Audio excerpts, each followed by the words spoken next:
Hello, everyone, and welcome to a very special edition of the TomCast. Hey, you're probably wondering, damn, they're already recording again? And it's like, yeah, we're recording again, because we should have recorded this thing a million years ago, but hey, we're finally here, we're finally doing it, and we hope you will all enjoy or suffer with us throughout the entire journey. Now, I am joined once again, as per usual, by my two wonderful co-hosts, those of course being good old Andrew and our buddy Waves. Andrew, how are you doing today?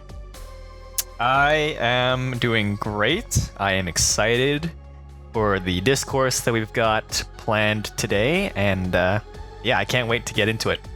That's wonderful. That's wonderful, because we got a lot of stuff to talk about. We'll try not to keep it too long, but hey, you never know how it goes. You never know. But anyways, Waves, how are you doing today? Dude, I am good. Doing excellent. Got up late. I'm hungover, but I made it work, and here I am.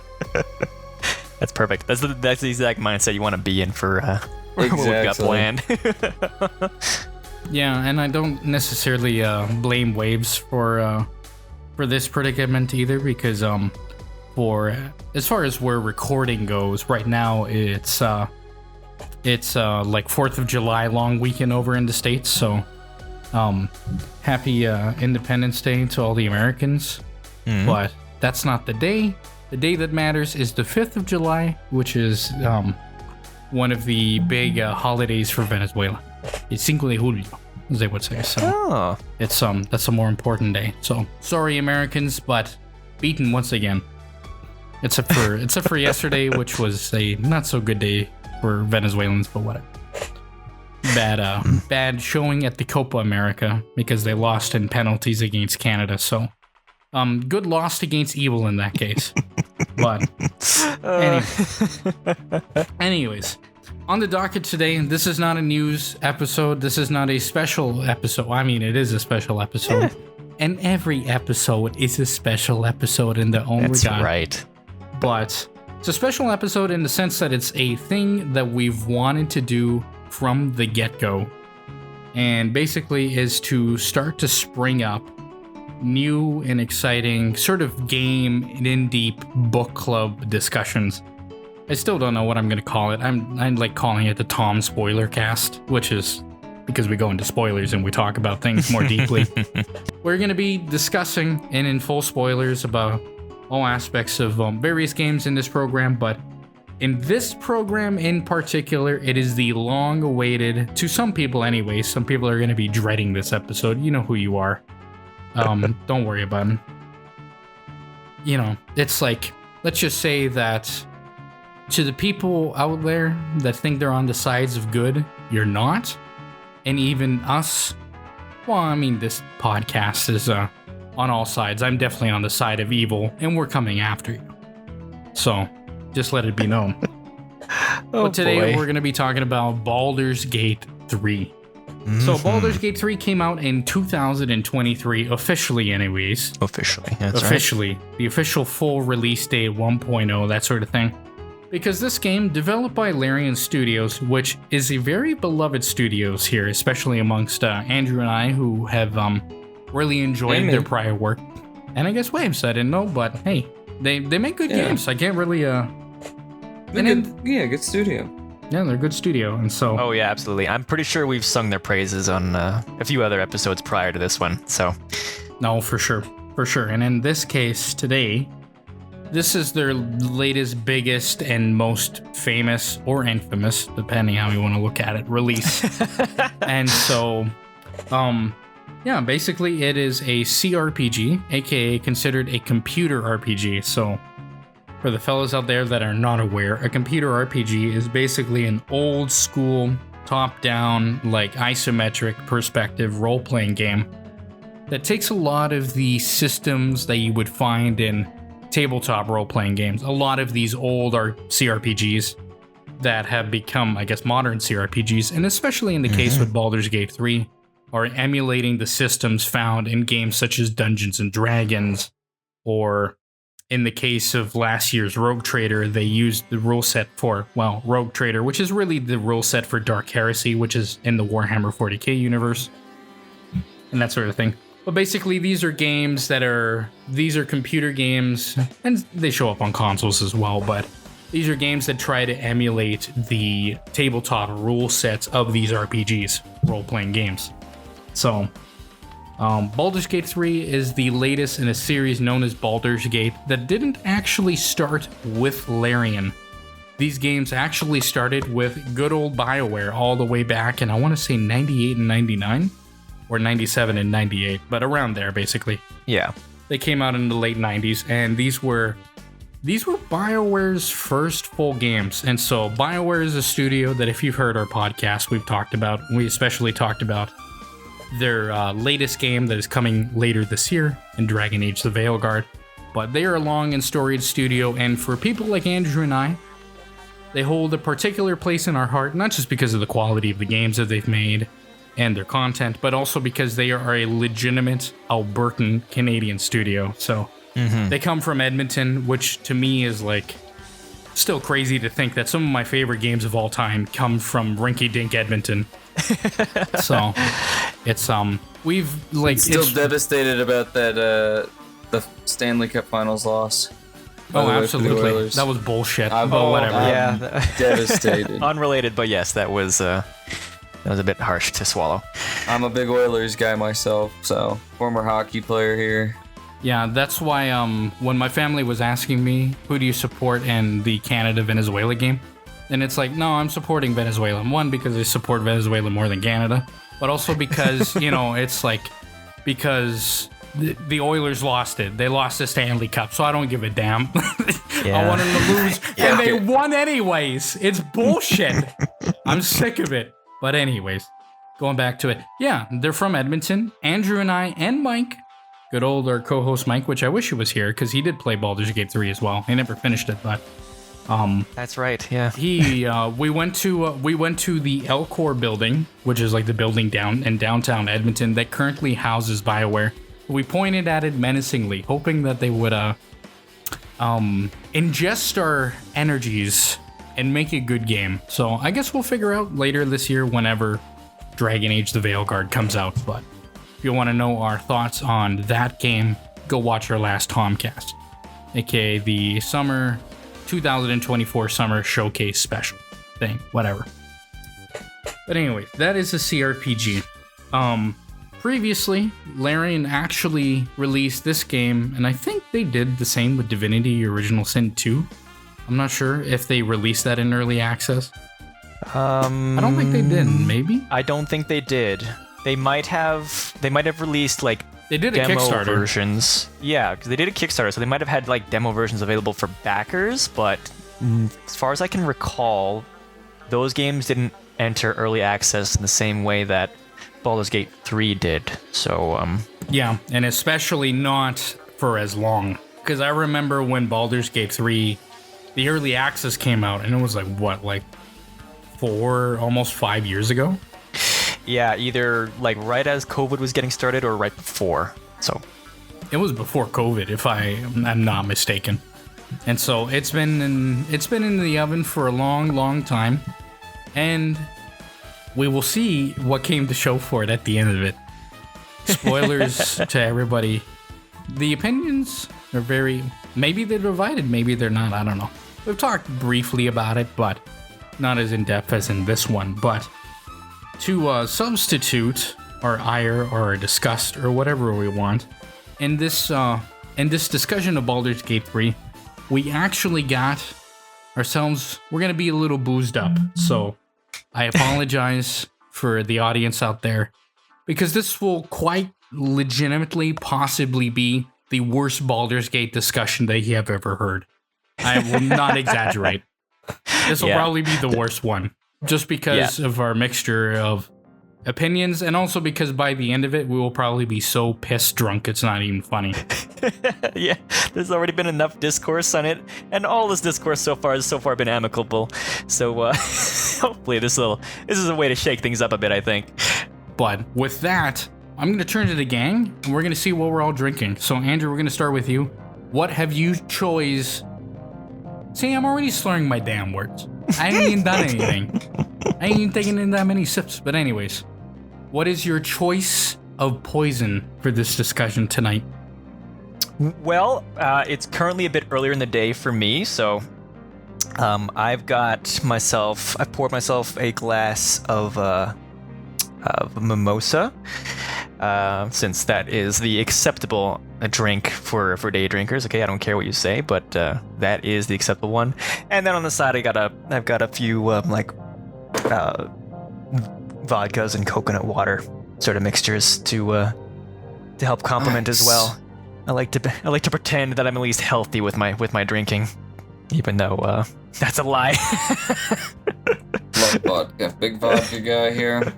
I'm not a big vodka guy at all, but that's another discussion. No, I think it's like your dad will probably agree with me on this, but it's like I think it's a kind of useless alcohol because it's really just there to make non-alcoholic things alcoholic. That's why it's perfect. That's why screwdrivers and Harvey Wallbangers are amazing. It doesn't have a Red taste. Bull vodka. I don't care. That's the joy of it, Tom. This is a Baldur's Gate discussion, and we're ending it. Vodka sucks. You're right. That's it. The You're end. right. Anyway. All right. Fine. Agree to disagree. First of all, no. Go ahead. Second of all, no. Second of all, third of all, fourth, fifth, sixth, seventh of all, what are you drinking, asshole? Me? Yeah, you. I already asked Andrew. Oh, I got Jameson. Oh, okay, that's not too bad. A little white trashy, but that's okay. I'm drinking a mule, dude. I got ginger beer, too. Oh, okay. White trashy, thinking he's educated. I can beat two rocks together, thank you. Yeah, me too. Anyways, it's not bad. I ain't got nothing wrong with Jameson, but what am I drinking today? Not that anybody cares, because they're just gonna dog on me anyways. I am drinking today rum and coke because I don't really have much. I always have. No, rum and coke is a classic. That's a classic. It's That's a classic, all right. But tonight, being the good Venezuelan that I am, I'm having Pampero rum, which is from Venezuela. So it's a aged Pampero Especial, as they would say. So this is a Venezuelan rum, and it's harder to find in Canada, but really easy and relatively cheap to find in Italy. So that's my. Why would we hate on that, dude? That sounds like a delight, brother. Because we need to hate each other by the end of it. But I'm sure there'll be plenty of opportunity for that to happen with the rest of the discourse. I'm a man of love, especially when I'm intoxicated. So what you're saying is that you should start drinking more, and then this whole conversation will be extremely amicable by the end of it. We'll somehow cross the entire ocean just to give each other big hugs, and then go bar hopping or something like that. Exactly. I went bar hopping last night, though. I can't do that twice in a row. Fun. You're young. You'll bounce back. I mean, shit, I might be young, but even now, I'm like, if I have a crazy night, then I need like a good 2 weeks to recover. Oh, wow. This guy thinks he's 10,000 years old like I am. He thinks he's a has-been like I am. He thinks I'm used, worn out like I am. Has-been. You're not a has-been. Be nice. No. Oh, my time is up. I'm damned. I'm damn. I'm over it. There's like people, they really hate it when I make those kind of jokes. Like, I'm a has-been, I'm done, I'm used up. It's over before it began, and it's like, oh, it's why? over. Because I'm 29. But anyway. Dude, most people say that their 30s are like the best time of their life, so. I've heard that as well. It keeps on changing. But I like everyone you talk to that's, you know, older, they'll tell you, oh, my 30s were great, you know? So I got 10, 11 more years to do it. Your prime's incoming. Yeah, we'll see. My Optimus Prime is incoming. That's what. But anyways, back to discussion. This has already been far derailed. So to start off this thing, we're going to be talking about CRPGs to start off, and because it's the central genre of what Baldur's Gate is. Or do you think we should talk about the premise of Baldur's Gate first? Well, this is a spoiler cast, so I think we should, give let's talk about as best a summary as we can recall for the game. Not the whole thing, just the beginning. So, Andrew, are you up for the task with that one? Because it's been quite a long time since I last played Baldur's Gate. So, Sure. Yeah, I can. I'll run through just the beginning, kind of like the start. Yeah, before like it the leads prologue. up to Basically, what leads up into what the main game is basically all about. Okay. Well, for the most part, what I'm going to be talking about isn't new, groundbreaking or new, since a lot of the stuff has been showcased in earlier media, and if you've played the game, you've probably done this part several times, depending on how many run-throughs you've gone through. But yeah, so Baldur's Gate 3 starts within a nautiloid, which is a ship that belongs to a faction of interdimensional beings called the Illithid, or the Mind Flayers. Okay, they're like squid alien people who like to eat brains. And they've abducted a bunch of people onto their ship, and they're in the process of quote unquote infecting them with little tadpoles that crawl into the brain, and it's a whole disgusting body horror element where they showcase how it crawls into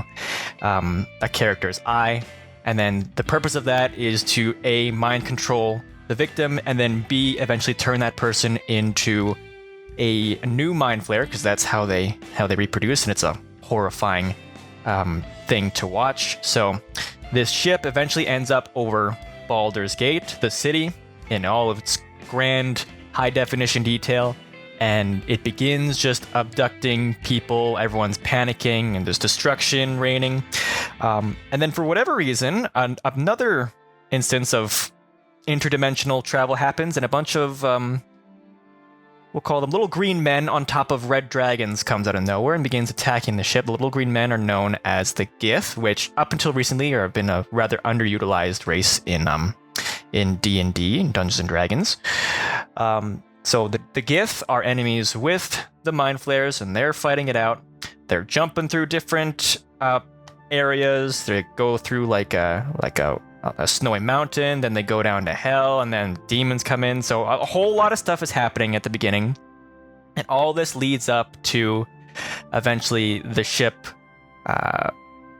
being frozen into space, which allows for the character that you're going to play as to break out, because the character you play as is one of the people who were abducted by these aliens, and the adventure begins with you on the ship with a tadpole in your brain, having to figure out how to A, get away from the aliens, and then B, get that tadpole out of your brain. And that more or less is how the adventure starts. It's a bit complex. There's a lot of plot threads that go on, a lot of stuff that happens, but more or less, that is our main hook to start the adventure. All right, how'd I do? That's pretty good, actually. That's pretty good. Yeah, it kind of really caught me back up myself, which is like, what was all this bullshit about? Oh, yeah, that's right. It's the Illithids. So basically, yeah, to the audience out there, Andrew explained it really well. What I'm going to explain the Illithids, or the Mind Flayers, are, especially in this rendition that Wizards of the Coast has made, is a walking liability in a case to be made for the Starspawn of Cthulhu to sue their asses. My goodness. But Lovecraft is turning in his grave. Yeah, they're basically like, if you took like the deep ones from Call of Cthulhu, like that mythos where these are normal people that eventually turn into these goopy fish monsters, in this case octopi, and then switch them with the Starspawn, which kind of look like humanoid octopi with all their octopuses. But and it said this time they eat brains, but they don't make the cool zombie sounds that they do. But yeah, I can't win them all. Yeah, you can't. Well, you didn't do it, so it's not your fault. But no, that was a pretty good. It was a pretty good way to start it out, because it's like, I had when I played this game, I played it at release, and I basically tried to not rush through it as much as I can, but genuinely try to play it and beat it before Starfield came out. So to put this in perspective, it would have been August of last year, and I tried to beat it before September. So with that, that's when I played the game, and I haven't touched it since. Waves, when was the last time that you played through these games? Or just like this? All the Larian ones, or just Baldur's Gate 3? Just Baldur's Gate 3, and then we'll get on to CRPGs. Probably a month. Okay, that's not too bad. That's not too bad. But did you end up beating the game? No, I never finished it. Okay, that's fine. That's it is a good perspective to pick apart. And of course, I leave the best for last, because this is not just, of course, saying, our experiences with the game and where we playing it and how many times we played it, but it's also an opportunity for Andrew to explain himself why this game or this discussion has taken so long to come out. So, Andrew, let's talk about the many times that you've picked apart and played this game. So, let's hear it. Yes. So, I'll go further in detail as to when I go through my issues with the title, but the short form, to kind of give a preamble, is I started playing around the time it fully released, around August, and I started in a 4-player group. So this game is up to 4 players, either 2 and 2 if you're planning on doing split screen, or 4 across individual systems online play. And there were just a lot of logistical issues that prevented that playthrough from concluding. Actually, that playthrough is still going on as of recording this video. So from August of 2023 to July of 24. Long playthrough, a lot of logistics that I will cover when we go further in depth into our breakdown of the game. The playthrough that I had finished, the one that I had done with my younger brother, I had finished that one a little over a month ago, again, as of recording this. And that playthrough took just a little over a month or two of on and off again, weekly playing. So that should give a rough idea of how long it takes to get through the game.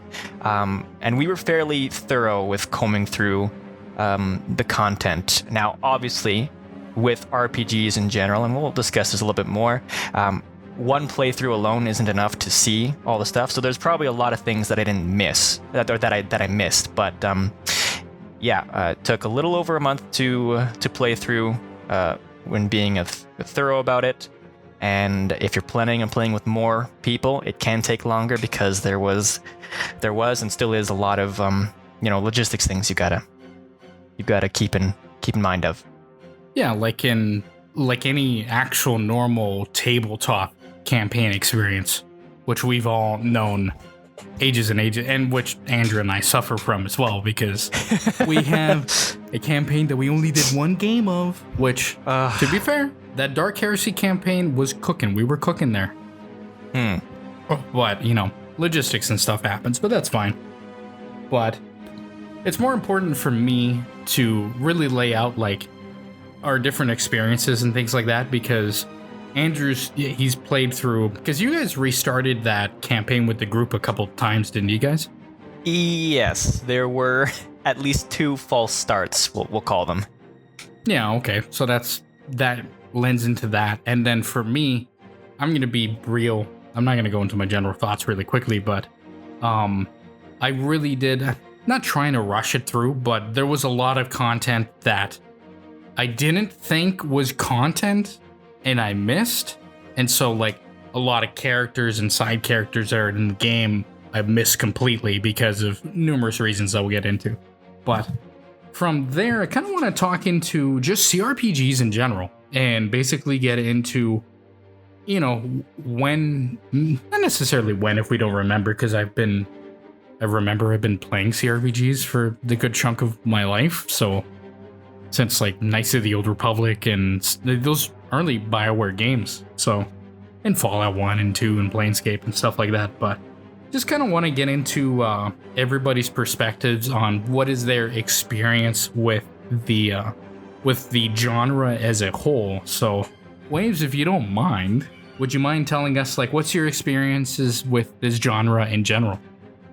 I've always kind of been around it my whole life, from this point where I started playing games. I think the earliest would probably be the original Fallouts. The early Diablos as well, my uncle played them. Other than that, like I think RuneScape, right? Does it count as a CRPG? No. That's an MMO. Yeah, And I wouldn't that even that's a tough one. CRPG. I wouldn't even call Diablo a CRPG either. That's more of an action RPG. Even the original ones, I remember them being like... Yeah, like more... by technical definition, those are action RPGs. And these are, because these are turn-based and they're more based on a rule set of a tabletop game, hence why they're called computer RPGs. Yeah. Oh, so yeah, pretty much that. And then later on, Larian games like, Divinity, Original Sin 1 and 2. Okay, those games are great. Andrew. I love 2 especially.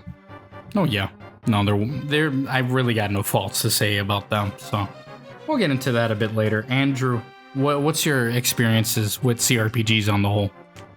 Particularly with specifically with CRPGs, probably my first one, and I mean this one might be a bit of like that doesn't count depending on your point of view, because it was one of the first that was built not just with computers but consoles in mind. But my first CRPG would have been Dragon Age Origins. Ooh, good one. Yeah, no, that would have been my first foray into CRPGs and that sort of play in general. And then from then, I kind of backtracked into some of BioWare's earlier catalog with Baldur's Gate 1 and 2, and these are the enhanced editions that were produced by Beamdog Software. So not the original releases that would have come in like 4 or 5 CDs. These are the ones that are the nice big box PC releases. The nice big box that looks fantastic. If anyone's got one of those, I imagine those are probably worth a pretty penny these days. But no, I played the newer versions that are readily available on Steam that have been touched up to a degree. And then following that, I then got into some of a few releases by Obsidian, Pillars of Eternity, which didn't really hold my attention as much. So I didn't quite get through Pillars of Eternity all the way. But a lesser-known release by Obsidian, Tyranny, I did get through that one, and that one held my attention far better than Pillars of Eternity.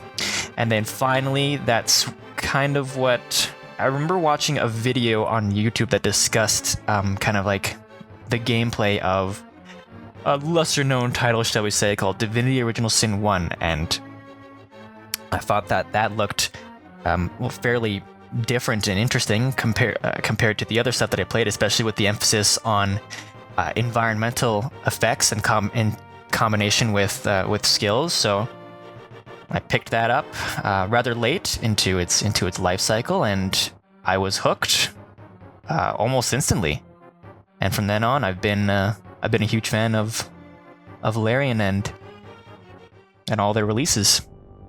Yeah, no, like I've said numerous times, and I will say again when I get to my general thoughts here, but Larian is just a great studio, and they do great work, so it is it'll be interesting to see where they go from here and what they've done now. But they get into mine, basically out of all of us, and that's fine.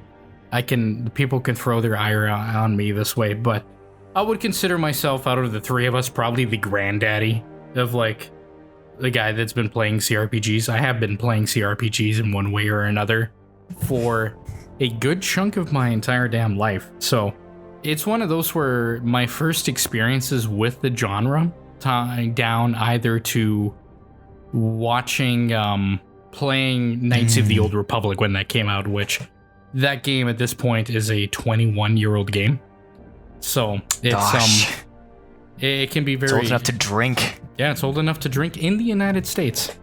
It was old enough to drink in Canada long ago, but yeah, so I really do like CRPGs. I love tabletop RPGs as well, as same with Andrew and Waves. Do you play have you played much CRPG or tabletop RPGs?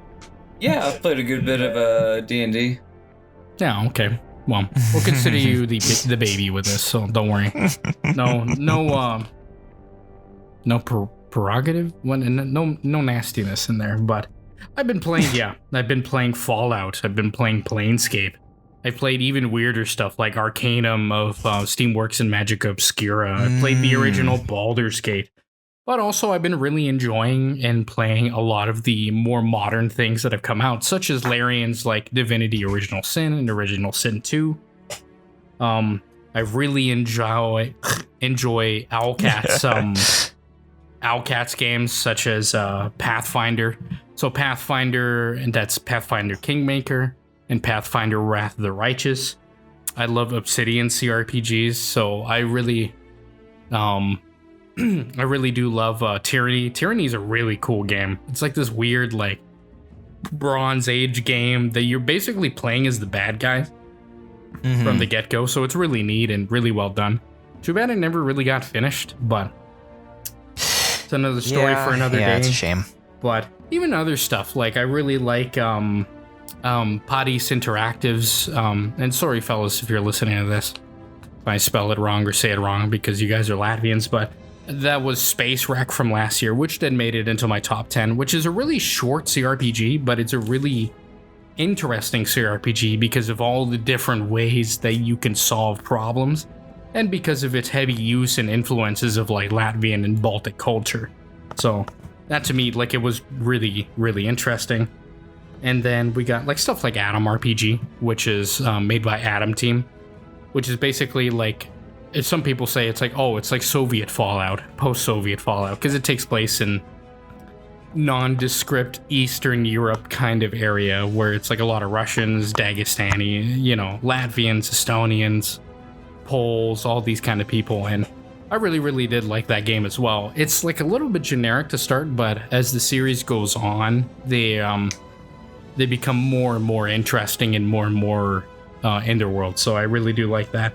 And the biggest one that I've played lately, which has been sort of a dream come true in a way, is Owlcat's Rogue Trader, which is set in the Warhammer 40,000 universe, which is like using the rule set of, I have the book right over there, which is the book for Dark Heresy, using that rule set that I'm very like intimate and knowledgeable with, so I know how it works, and using the setting that I've always really thought it's like it would be so cool to set a CRPG in here and have more characters and tell more stories, and picking a rogue trader, which is a sort of like kind of person that like leads this rogue trader house, which is like a noble house of nobility, of course. Yeah. Great one, Tom. But they go out into the periphery of the Imperium and look at like new alien races. They look for technologies and different things. And so you get to really choose whether, you know, maybe you're like a bit sleazier, maybe, you know, you're an iconoclast, maybe you're more dogmatic with the Imperial religion, or you're just a straight up heretic. So, that one was my favorite CRPG of last year. And so that's saying something about Baldur's Gate, but we'll get into that. So, but yeah, I don't want to like, you know, toot my own horn or anything like that too much, but like I do probably consider myself the granddaddy out of all three of us that has probably the most experience with CRPGs. I'd say that's a fair point. And that really does, in my opinion, and I really do hate to say it with Larian, but it really does not cloud my judgment, but it's hard not to compare this game to a legion of other games, and sadly for Larian, in my opinion, compared to the others, Baldur's Gate 3 has been caught lacking. And it's one of those things where, like, there's a couple things it does really well, I'm not gonna lie, but compared to the other experiences and what I was looking and what I was getting out of them, they provided more than I was hoping, and Baldur's Gate 3 just didn't. So, with that, is there any sort of miscellaneous thoughts you guys got with like different CRPGs or RPGs kind of that era, or just anything else that comes to mind? Only that, I guess, just continuing on with you mentioning how there's you've got like a ton of experience and you've played a bunch of things that you'd compare Baldur's Gate 3 to. The genre is in general just pretty diverse, not just in terms of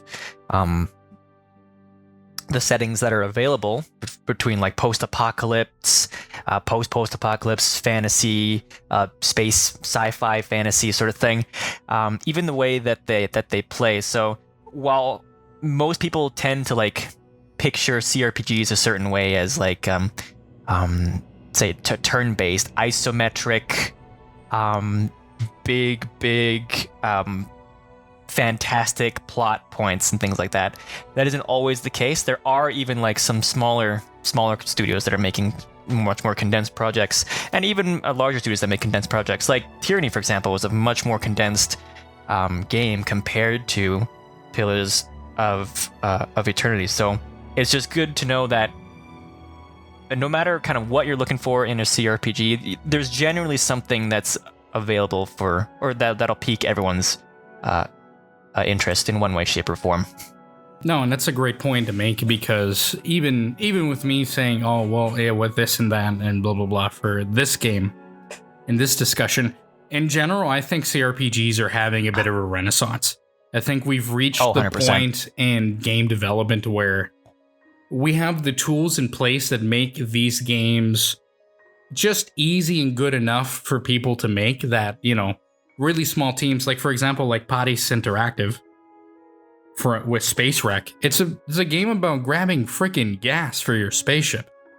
Like, that's one of the big main plot points of it. And it's like these little things that really do surprise and delight. And we still get, as you can see with Baldur's Gate 3, we do get like those AAA big ass experiences with tons of cutscenes, things like that. But yeah, no, it's a good point to make, because it's like there are tons and tons of different experiences, different rule sets, different approaches on how they design the games, that makes it a really, especially now, a very varied genre that can go pretty much everywhere that it really wants to. So, Waves, you got any kind of thoughts for this year? You know, it's looking good. I don't really get enough time these days to play a lot of CRPGs. If something in particular, you know, catches my eye, I'll probably check it out. Or if Tom gives me a really good recommendation, I'll usually make time and space for it. But 10 years from now, you know, you often call me a slave to the darkness, but we know I'm optimistic as well. So I think things are getting better. Yeah, he's still on with that, you know. I call everybody that, so you shouldn't be too offended by it, but you know what? It is what it is. No, I like it. I think it's funny. It is pretty damn funny. It's funny because it's like a Warhammer reference that just nobody gets. It's for like probably me and my brother, but probably at this point I should probably start calling people schiavi delle tenebre, which just means slaves to darkness, but in Italian. But I guess from there, we should probably just actually get into... We're already at 40 minutes, which is nasty, but... we knew this was going to be a longer one. Already there. We need to go longer. Hold up, let's get sidetracked again. Take a shot every time. But, oh, boy. If we took a shot every time we got distracted, I'm pretty sure we'd have died from alcohol poisoning long ago. We would have been so friggin' dead, it's not even funny. What are we taking a shot for? We would be up there...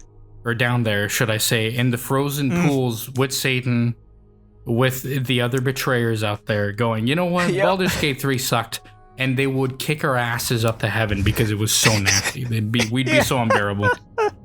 Oh my gosh. After Dante Alighieri and Virgil came down to say, look at these losers. But anyways, we should probably talk about, the general thoughts that we have on this game. Because basically, we're here at this point. Yeah. So let's start off. Andrew, let's start with you. What did you generally thought about Baldur's Gate 3? All right, so in general, I thought that the game was very good. I have positive opinions about this game. Now, I'm not going to sit here and say that it was the absolute perfect RPG and that absolutely nothing can top this. No, there are, and probably now there are still issues that I have with the game, even with all of its patches and bug fixes. So in general, I thought that it was a fantastic kind of interpretation of 5e's rules, blended nicely with Larian's prior experience with CRPGs. And overall, I was thoroughly impressed, and I thought well worth the price of admission, so to speak. Okay, no, that's pretty fair, and I'm glad that we started like that, because then we have 3 different perspectives, which is the thing. So, Waves, what are your general thoughts about Baldur's Gate 3? It was okay. I didn't. It's a very well made game. There's a lot of passion put into it, obviously, but I don't know. It didn't grab me at any point. Like I played it a lot in the beginning, and then I fell off. Picked it back up again. Got a little bit through it, dropped it off, picked it up. I just never could hold me, and I could never maintain interest. I just didn't care about any of the characters. I didn't think, like, people were praising the gameplay, or not the gameplay, but the writing. And they're like, oh, the writing's so great. I'm like, it's not bad, but it's very basic. It's very standard, in my opinion. I just think the whole game kind of feels that way to me. It's just like, here it is, it's like, it's just meh. It's just filler content. A bit underwhelming and maybe like overrated from what the general discourse seems to be. Yeah, and it's not bad, but I'm like, this is definitely like very bland, very safe, if you will. And with that, it gets a more mainstream audience. I do feel it's baby's first, CRPG. I'm with you on that one. So maybe it draws more people into expanding their, libraries and what they play and what they try. It'll be a good thing, but yeah, I think it's not a bad game. Certainly not for me, but I think it's definitely overrated. Yeah, no, I'm with you there on, like, this is baby's first CRPG for a lot of people, which is not a bad thing. If this is the game that gets people into other games, if it gets them into classic Fallout or Planescape Torment, or a lot of these other games that we love, then that's fine. I'm completely fine with that. But yeah, it's like, I think some people that haven't played the other games kind of need to, like, stand down and stand by, as the former president would say, to let the old heads do the talking. And with that, I'm gonna let the old head do the talking. I'm gonna preface this by saying I absolutely love Larian. I think they're legitimately some of the best CRPG creators here. They very clearly have a passion for CRPGs. They have a passion for what they make, and what they usually make is some of the great stuff. Incredible games that have been more and more successful as the time comes on, and with Baldur's Gate 3, this is the most successful thing that they've done yet. And my overall feeling with it is that I wish the success came from a different game. To me, Baldur's Gate 3 was highly disappointing. As Larian's most ambitious outing, I just found this game to be caught lacking. Most of my problems, I will say, are not necessarily Larian problems. Most of my problems, they come from the setting, just straight up. I'm not a fan of what Wizards of the Coast has done with Forgotten Realms, aka Faerun, as it is out there. And I don't like the D&D 5th edition rulebook or the rules for it in general. But as far as settings go, like Faerun or Forgotten Realms is honestly the most generic, bog standard fantasy slop that you can imagine. Just straight up. I don't really like Faerun. I certainly don't really like New Faerun because it tries to like tie so many other settings together where it's like it's tying, I do feel like a geezer that has dementia that's been like put into the middle of a racetrack. It's like, nautiloids? What? That thing's from Spelljammer. What? Oh, that thing's from the play. Oh, that thing's from. I feel so lost. And that's just me and my old head opinion. But it tries to like tie so many different settings together, and it honestly just kind of fails for me. It's one of those where it's like, well, if we're going to add in Spelljammer stuff, I'd rather just play Spelljammer. If we're going to add in a couple Ravenloft things, I'd rather just play Ravenloft. Which, the part of the game that's the most Ravenlofty is my favorite part of the game. So that should let you in on a little secret coming up. But in general, going with what Wave said, I generally thought like most of the characters were just not interesting to me. They were like, they ran the gambit from, on one sense, like just Gary Stews or Mary Sues, which are like, you know, they're all the best, they're all wonderful. Like, there's a particular character, Gale, which is just like, I always call him, he's like Anders but worse. And Anders from Dragon Age 2, which Andrew and I are going to be the only ones that get that. But it's like, I'm like, holy hell, I can't believe they made Anders worse.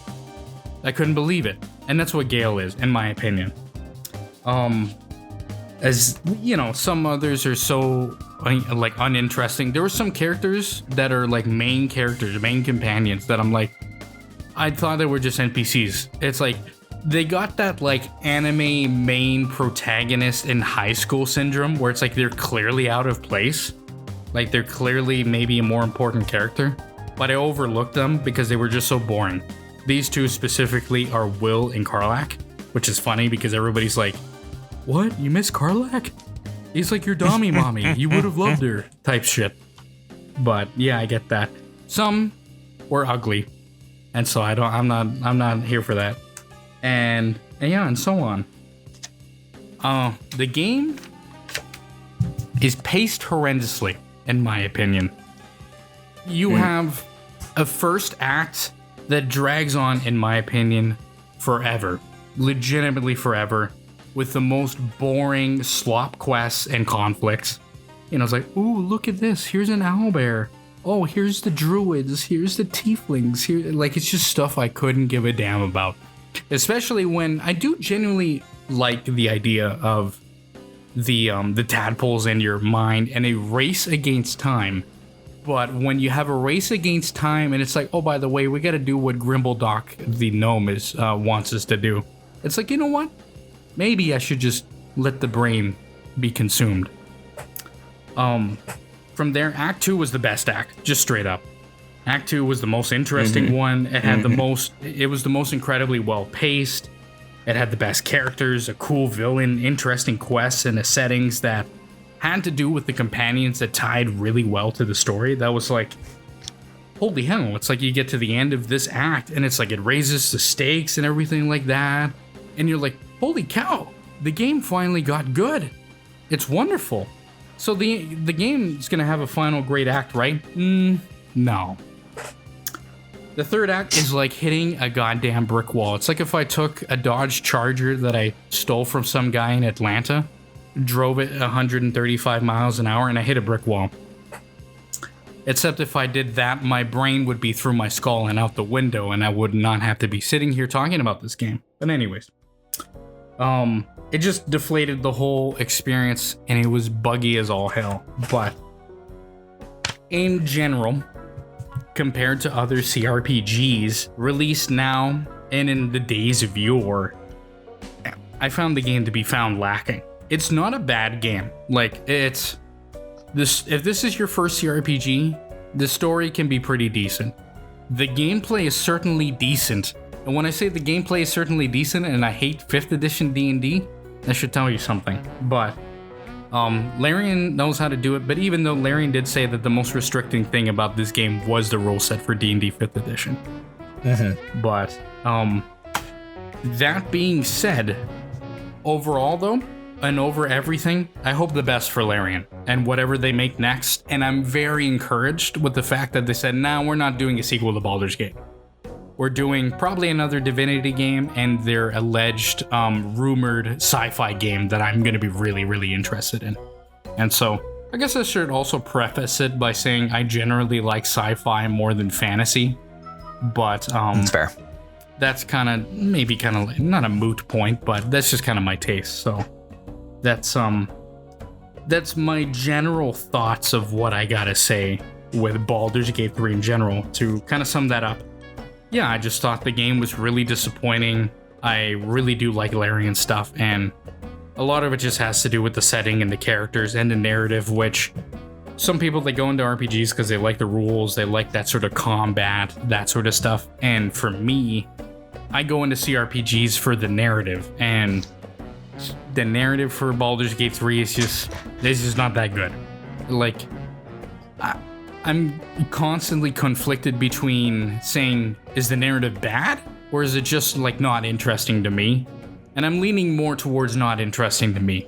Because I don't think it's necessarily terrible, but it's got elements of stuff in Forgotten Realms that I just really don't care about. So, with that, with our overall kind of thoughts out of the way there, we got anything to say?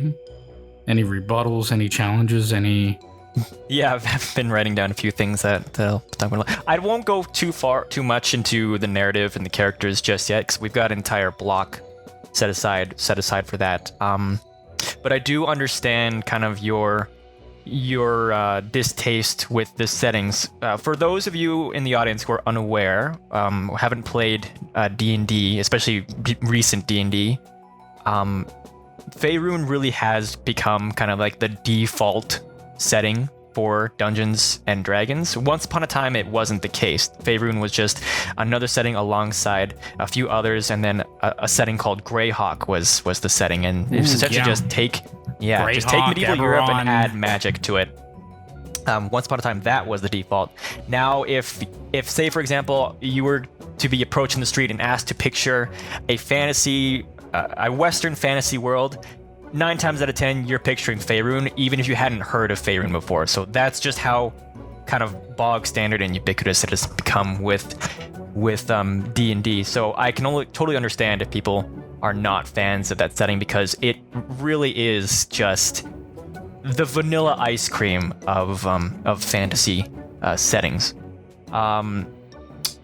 Now, to your point about this one being baby's first RPG, both Tom and Waves, yeah, absolutely, I totally get that argument. At the same time, though, I do agree with the point that if this does get people who typically wouldn't play RPGs or CRPGs into CRPGs, and they start getting more, say, adventurous or curious and checking some other stuff, then overall, that is a good thing. This, as you said, Tom, this is Larian's biggest kind of success story, which is nothing short of a miracle in some sense, considering how they really only started going on the up and up recently. And I mean, most people aren't aware that they've had quite a storied history with other games such as Divine Divinity, Beyond Divinity, Divinity 2, not Original Sin 2, just Divinity 2, and then Dragon Commander. All these were small, maybe not small games, but like not breakout successes until the Original Sin duology, and now Baldur's Gate. So with Baldur's Gate 3 getting kind of the recognition in not just the RPG community, but in the public at large, it's nothing short of a triumph for this company, and hopefully this translates to further successes with their rumored kind of sci-fi title that they've come down the pipeline. So yeah, those are just kind of further clarifications on my general thoughts for Baldur's Gate 3 and Larian Studios. Oh, also, I probably should clarify that I have played this game both on console and the PC, and near as I can tell, there's very little to no performance differences between the two. So for those in the audience who are interested, it works on either system. So you're good. You're good either way in that regard. And that's a good thing to point out as well, because I only played it on PC. Waves, did you play it on PC or did you play it on consoles or a mix? No, I've just played them all on PC. No, okay. All of them. No worries. As it's meant to, it is a C RPG, computer RPG, but as it's meant to be, as it's meant to be played. Yeah. Jokes aside, though, Andrew, that's a really good point. To reminisce about like the old settings and stuff like that about like D&D. Back in the day, man, there used to be these entire campaign boxes for different settings that are just awesome. Like, I don't know where they are. I don't know if they're up north or back at my mom's house or something like that.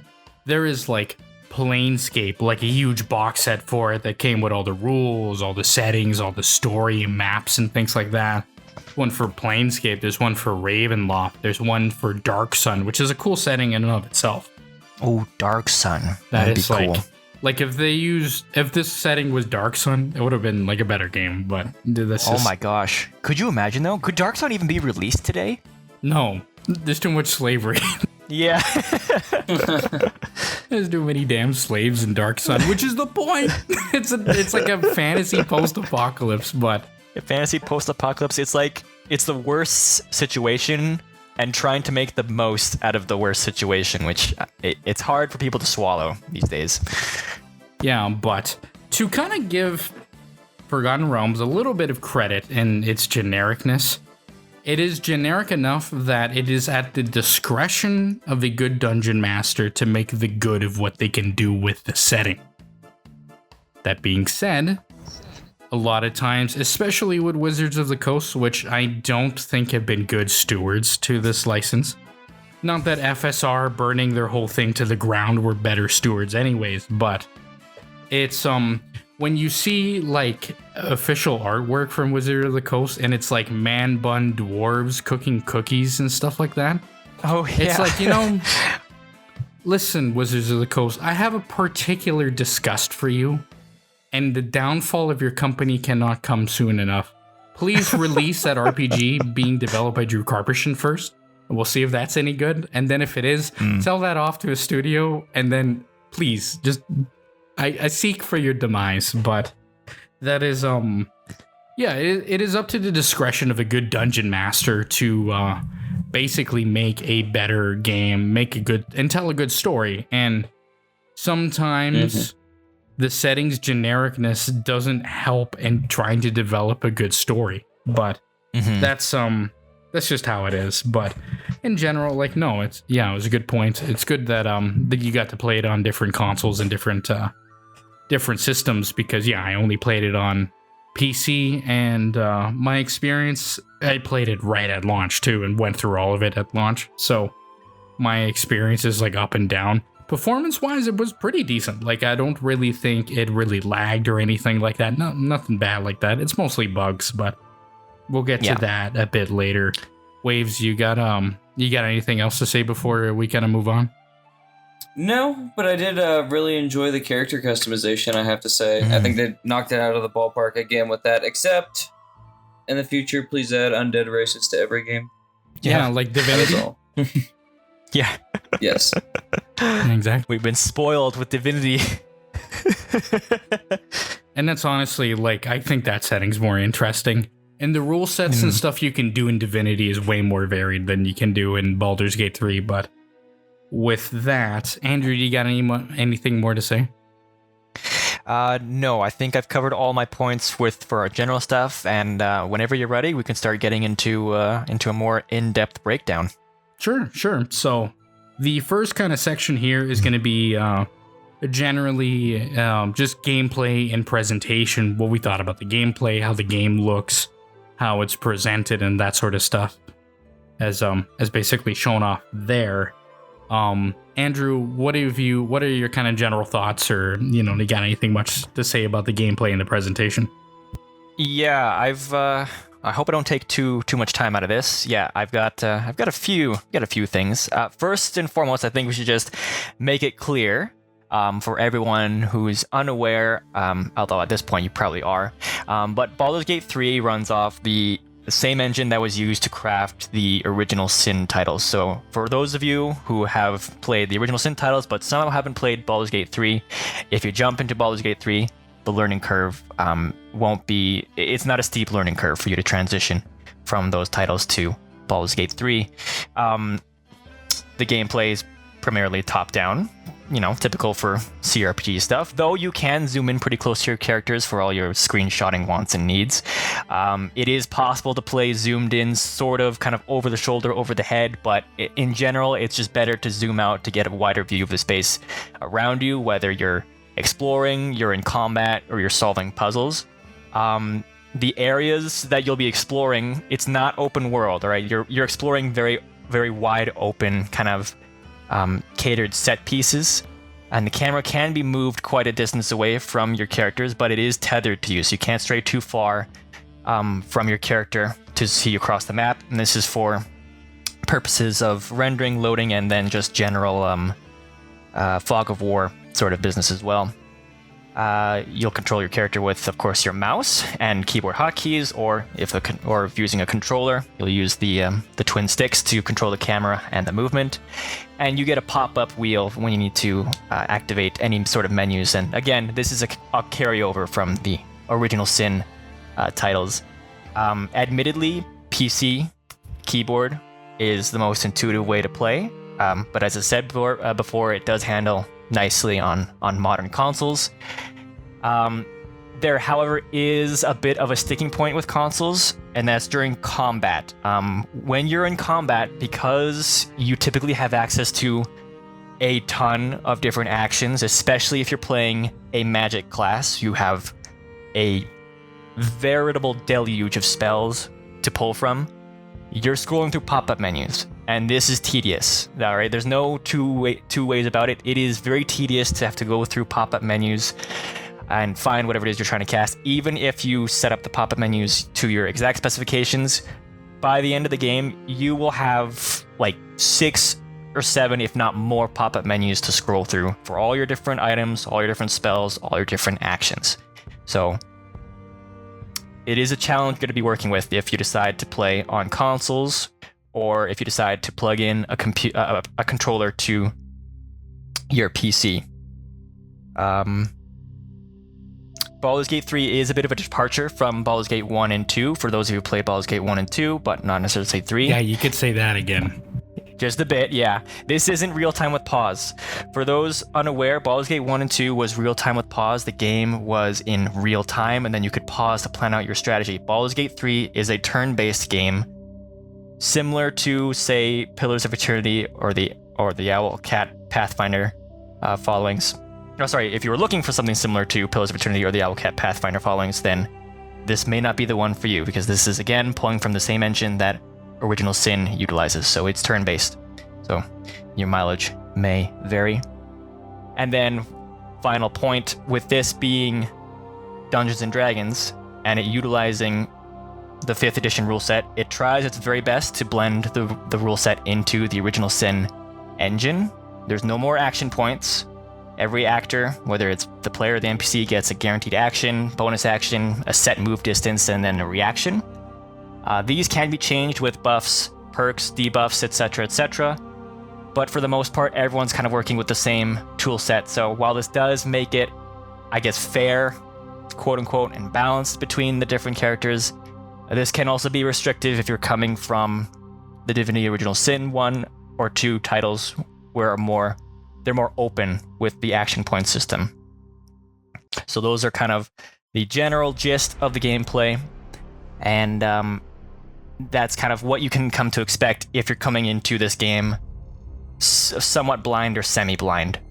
As far as how it plays and my thoughts on it, again, I'm a fan of the Original Sin engine itself, so I found this transition to not be very huge, and there were some things that were made nicer compared to the actual 5e game set. Like, for example, they give you access to the shove action in Baldur's Gate 3, and that can be done as a bonus action, whereas in the actual tabletop game, that is a full action, and full actions are done for everything, whereas bonus actions are a lot more restrictive. So it's very nice to have kind of more options, more varied options in terms of what you can do in Baldur's Gate 3 as compared to what is available for you in combat in actual 5e. So I think they've done a pretty good job of not only adapting the system to a video game setting, but also improving upon it in avenues where it makes sense to allow a better flow of combat, and so that it's not as restrictive. Another point of praise I have is in the Original Sin 1 and 2 titles, every turn is done individually, right? So everyone takes their turn in sequence, and if there are a lot of actors on the screen, this can take a long time. Larian has made it so that if there are certain people who have the same kind of initiative, the same turn order, they will go simultaneously. And this is great because it shortens the amount of time that each turn takes. If you're going up against a horde of 5 or 6 goblins and 4 of them have the same initiatives, the same turn order, they will all go at the same time, and the game is able to handle this flawlessly without any sort of chug or slowdown. So, these improvements are stuff that I find to be very, very welcome, especially in the 5e setting. And 5e setting is not perfect by any stretch of the imagination, but Larian has done a good job at translating and improving where they can. Yeah, no, that's a really good point. Yeah. To kind of put this into perspective as well, Andrew's probably the one of us that has the most experience with 5th edition. Back in the day. That's not a point of pride. Yeah, why? Hey, you said it, not me, okay? Yeah. But I'm the kind of guy that, like, very much into the scorn of most women out there looking to join a game to find a boyfriend. I'm sorry. I'm going to not slap you, but I'm going to say, oh, sorry, milady. We don't play Dungeons and Dragons here. That's right. Do you want to play Bozeman? Sorry, we don't do that here. Do you want to play Dark Heresy instead? Do you want to play like right. Age of Rebellion or Edge of the Empire or? Oh, absolutely. Hey, do you want to play Eclipse Phase? You know, that super nasty, disgusting transhumanist, like Dead Space horror game, which kind of go on a little bit of a tangent here, but like. One element I always throw into every single campaign that I always do, and Andrew can attest for this. I like to throw a lot of like horror elements into my games and stuff like that, and so... Oh, you have to. It makes it so much more interesting. Yeah, no, for sure. It's like, as of late, when we were playing our Dark Heresy campaign, there was like the point where you guys were raiding the one place that has been dealing with some sort of clandestine, like sort of chaos, like didgeridoo nonsense. And it's like, you guys remember the locker room? You remember? You mean for the Edge of the Empire? No, not for Edge of the Empire, for Dark Heresy. Vaguely. The locker room where there was a slab with that. A slab of skin that kept continuously profusely bleeding blood, and the room got cold. It might have been a different player who interacted with that, because I'm pretty sure I played a hoity-toity kind of noble who didn't even want to be there in the first place. So I'm pretty sure my character was engaged in something else. You were kind of there, but I think it was mostly Rich experiencing that, so that'll be that. Yeah. But if we're going back to Edge of the Empire, it's one of those where it's like, oh, we're in this facility and all the lights go on, all the lights go off, and all you can hear is. I remember that. That was tense. That's when you know when Tom throws death troopers into wherever you are. That's when you've known that this situation has gotten really, really bad. But I always like to do that. I also like to make my combat encounters more like what's it called? More like puzzles in a sense, instead of just a straight up like, oh, you rolled the dice, you killed this guy. I know one thing that I'm not sure if it was my brother or somebody else, but just to kind of pat myself in the back a little bit more while we're on this. Another thing they like about my campaigns is that whenever I do combat, like the descriptions that I do for when actions are done. Because it's like, I know for some people, they go into a campaign and you have a dungeon or game master that's like, yeah, it hits 5 damage, oh, he dies or whatever. And I like to do boring. It's like you swing the pistol in the heat of battle, you pop, like, whatever. You pull the trigger, blazing iron down the thing or whatever, and his head bursts like a rotten grapefruit.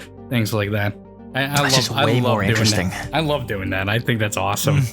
Even though like some people have gone, it's like, okay, you use the rotten grapefruit or like split open like a nasty gourd a couple of times now, but it's like, well, just means they gotta find some other horrific way to describe somebody getting like their legs blown off. But that's beside the point. Waves, going back to the actual discussion of what we're doing here.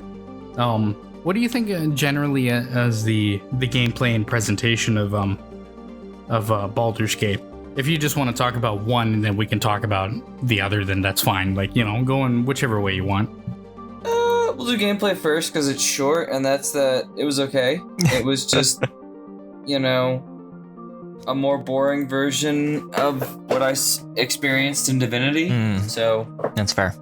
It didn't really capture me in any way. But presentation-wise, it was phenomenal. I mean, obviously the cutscenes and the characters and the graphics were absolutely jaw-dropping. And it really wasn't that big of a game either in terms of file size, Like, I really didn't feel like it was that bad.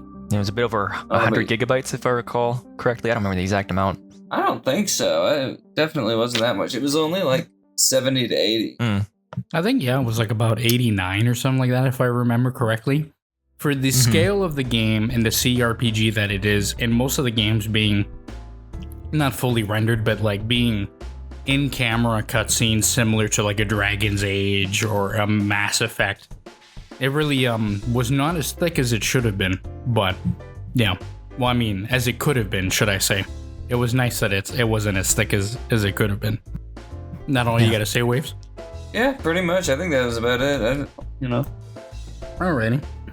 I'll go up my little diatribe here.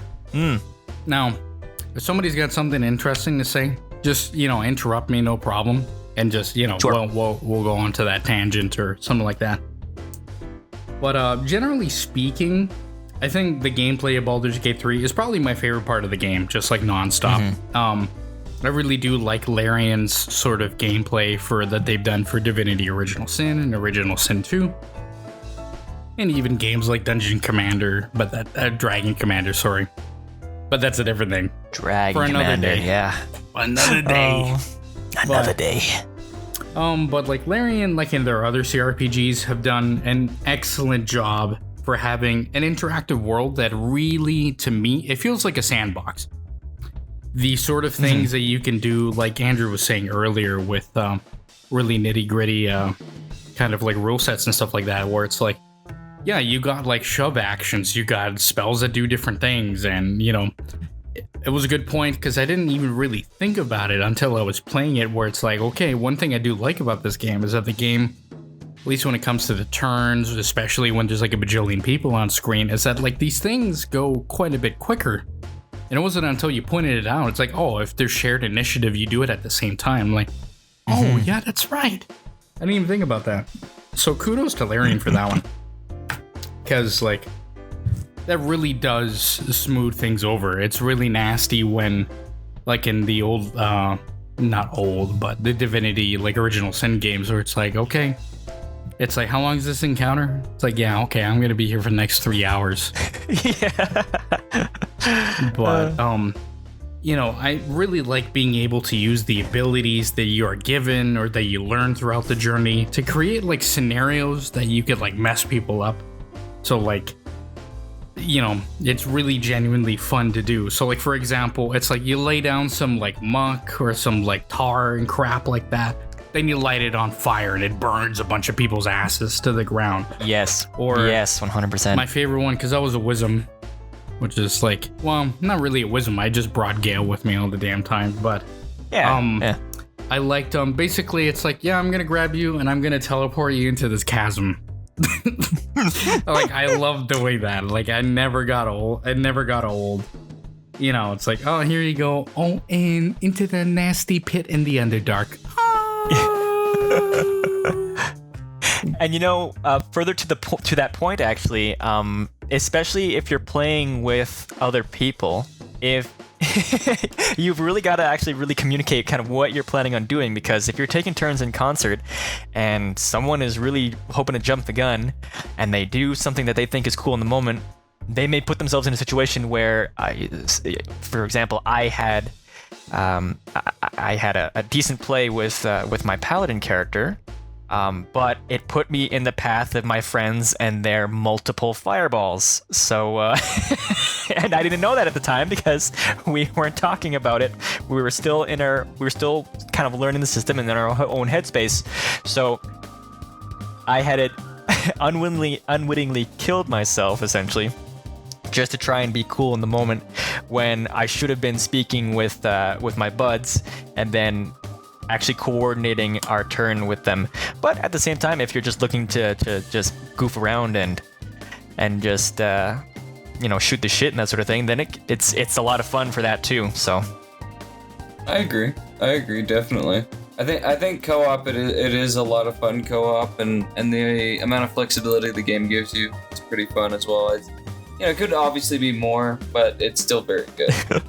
Yeah, I'm gonna be the nasty, greasy geezer where it's like, I could not imagine playing these games with another player because it's like, man, it's like when you tell me your stories about, oh, well, we need to restart it. Oh, we had a false start. We had all this, and it's like, all this for this piece of shit game. Yeah. Well, I'll go further into detail as to all the stuff. Whoa. Piece of shit. I promise, it's not bad. I promise it's not bad. There are a lot of sticking points, and I'll go more in depth into those. But I promise, the overall experience was good. It was good for all of us. It was a good laugh. It was okay. Oh. And for the record out there, Your Honor, it's not a piece of shit game, but you would have to strap me to the chair like in a Clockwork Orange with like my eyes poking out and stuff like that to be able to. We can arrange this. No. Please don't. Yeah. You will find me. We can arrange this. You will find me dead. You will find me. I would have met my demise. I apologize. I'm currently scheduling my demise. Oh. But do I just clear it with your secretary or? Oh, I don't have a secretary. It's like I'm one of those assholes that it's like, oh yeah, well if you don't like it, talk to my boss. And it's just my number, and then I pick up and they get so mad. But anyway, another kind of thing I really did enjoy about the gameplay is that like this game is very vertical, way more vertical than Divinity Original Sin, I think. And there's like a lot of capability to do some sort of like almost like amateurish sort of like platforming. Like some of my favorite, It's like in the Underdark where like there's like the kind of forge area and you could just go like all over the place. You could go on top and you could like jump or teleport and things like that.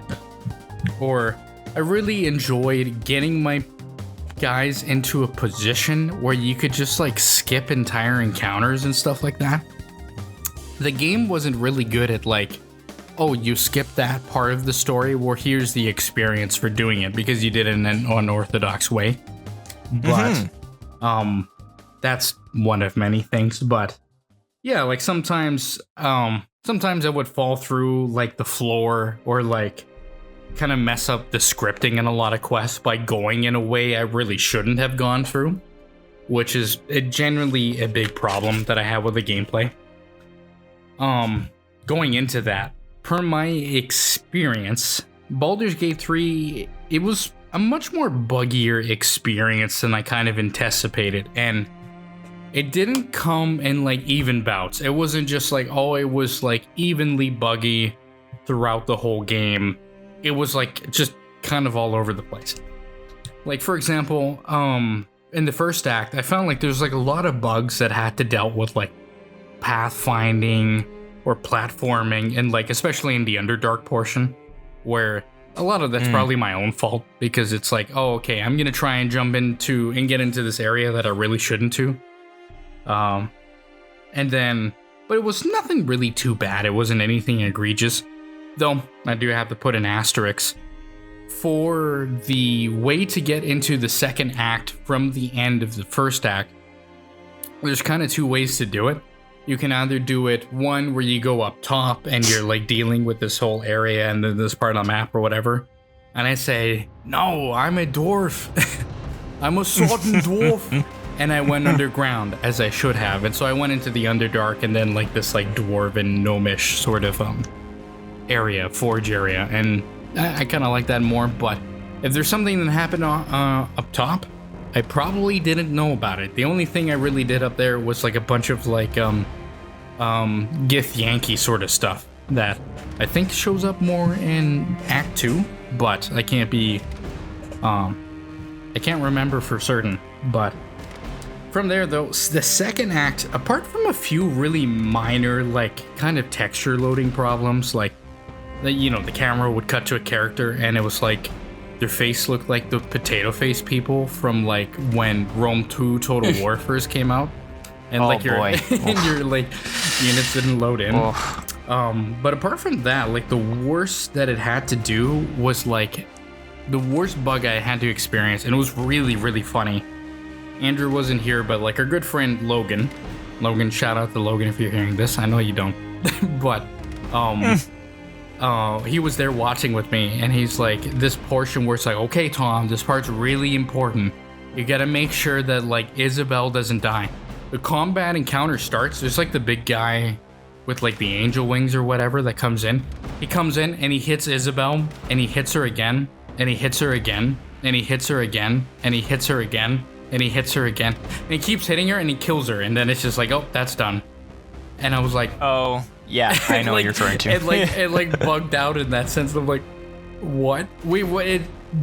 Like, by loading back to a save before that encounter, it fixed it all. So it wasn't anything too grave. It was more like really, really funny.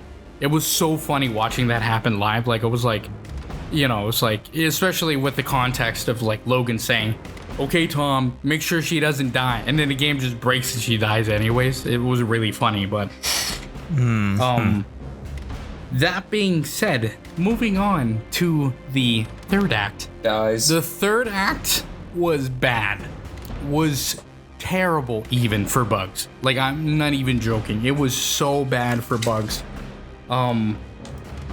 The third act, in my opinion, it's just the worst act out of all of them. Not just in a narrative sense and, like, a gameplay questing sort of sense, but, like, in a buggy sense, because it somehow at the same time, in my opinion, it's like, it felt like you were being rushed, it felt drawn out, and it was buggy as all hell throughout the entire thing. Like, not even counting the narrative that we'll get to, but... like, bugs with the scripting of quests that just, like, it wouldn't advance or wouldn't trigger the script. Like, the part in the scripting where it's like, oh, okay, you did this thing. Now time to advance to the next part of this quest. It just wouldn't do that. Or, like, you needed to do a thing and kill this enemy and just the enemies wouldn't spawn in. So, like, or they would, like, die when you met them. And so, like, their quest or, like, their dialogue wouldn't come in. And it was just, like, really weird stuff. But, like, for example, I won't talk about the narrative implications of it later, but there's, like, Saravok shows up. Spoiler. Yeah. Your fault for listening to this asshole. But anyways, Saravok shows up. He, like, died. Like, it's like he died. He, like, talked. He's like, ugh. And then he died. And I was like, what the hell was this? I had to, like, reload, and then it would play it normally. So, thankfully, most of my problems could be solved with a reload. Nothing, like, I had no, like, corrupted saves or... I didn't soft lock or hard lock myself out, so that's good in a sense, I guess. I wish it wasn't buggy. Especially for how long the game had been in early access. Just saying. But there was like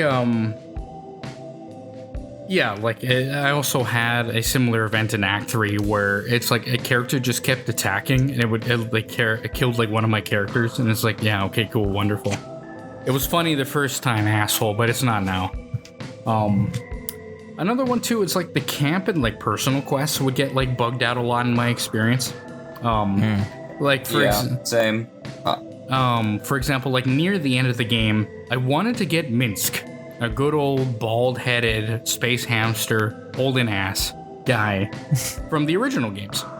And so, like, the Minsk quest, it would just never start. Because I know, like, Jahira kind of talked about it. It's like, oh, you need to go to Baldur's Gate and talk to her group of people. I always forget. The Rangers or something like that. I forget. Harpers. Yeah, there we go, the Harpers. And it's just like, and it's like, that would just never start. It just never started at all. Like, I would go to the area, like, I would search it up, go online, say, how do you progress through this thing? You'd go there was nobody there, like, nothing. It would just never progress. I played a paladin with my dwarf, and so, like, there's the, like the vengeful spirit paladin guy that, like, if you screw it up and you did something not good, he would be like, it's like, you've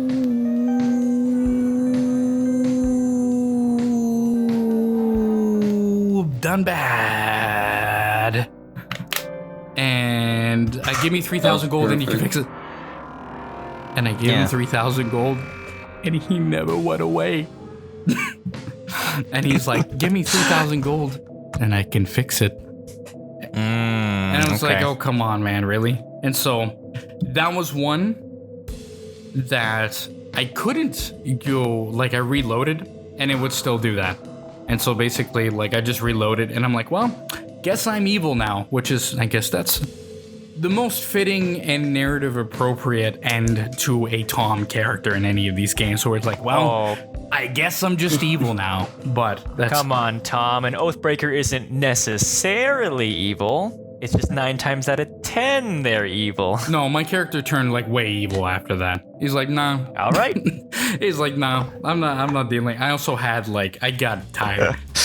We get into narrative stuff, but we got tired of it. Okay, that's fair. That's fair. Let's see. It's like under Baldur's Gate, like in the sewers and stuff, like terrible collision issues I experienced like just boss fights that were like terribly easy or like bugged in a way that I just couldn't progress. Like the only fight that I remember going well was like that drow fight for Shadowfart that like just went as intended. It was like I almost had to like take do a double take where it's like did it not bug out?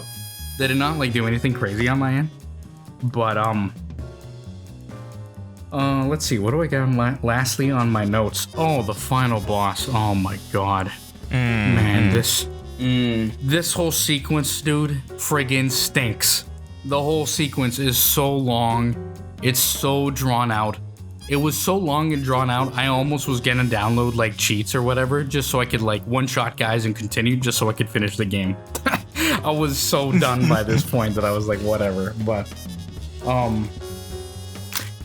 another one that was funny, gonna talk about it.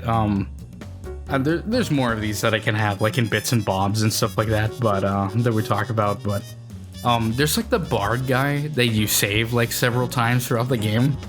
And I remember like the last encounter with him in Baldur's Gate. He's like tied up to this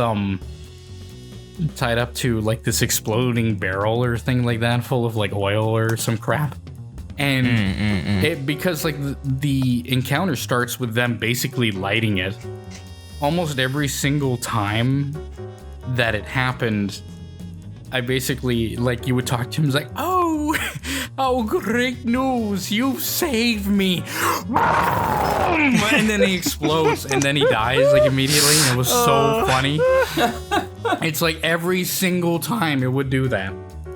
It would do that, like, oh, you saved me, thank you, boom! And then he dies, and it's just like, I had to like then do the encounter in such a way where like I let him go, but then the encounter went on where he moved away, like left some enemies to fight, and then that kind of fixed it. But it's like one of those where I can understand, and like kudos to them, because this means that the game is way more of a sandbox than it really like is. Because it means that, you know, sure, you saved the guy, but, you know, what's happening on in the world is still going on in the background. But, yeah, when you save the guy, though, and it still explodes and then he dies, it's like, you know, I just, you know, I don't know. There was also, like, the gnome, factory, like, slave factory thing at the end of, in Act 3, that, like, the stealth was so bad for it, it wasn't even funny. Like, it was so friggin' bad that it made me... It's like, basically, so you know what? I'm gonna break my vows. I'm just gonna be evil now. And I just blew them up. I'm just like, I'm done with these people. I'm blowing it up. And it's one of those things where it's like... It's funny because I was doing this, and I went through the end, and I was like, you know, I failed, and I failed again, and I failed again. And I'm like, this is just terrible. And I remembered, and I was reminded, and it's like, wait, I'm doing all this for gnomes. And I thought, you know what? Those bastards can burn, and I blew them up.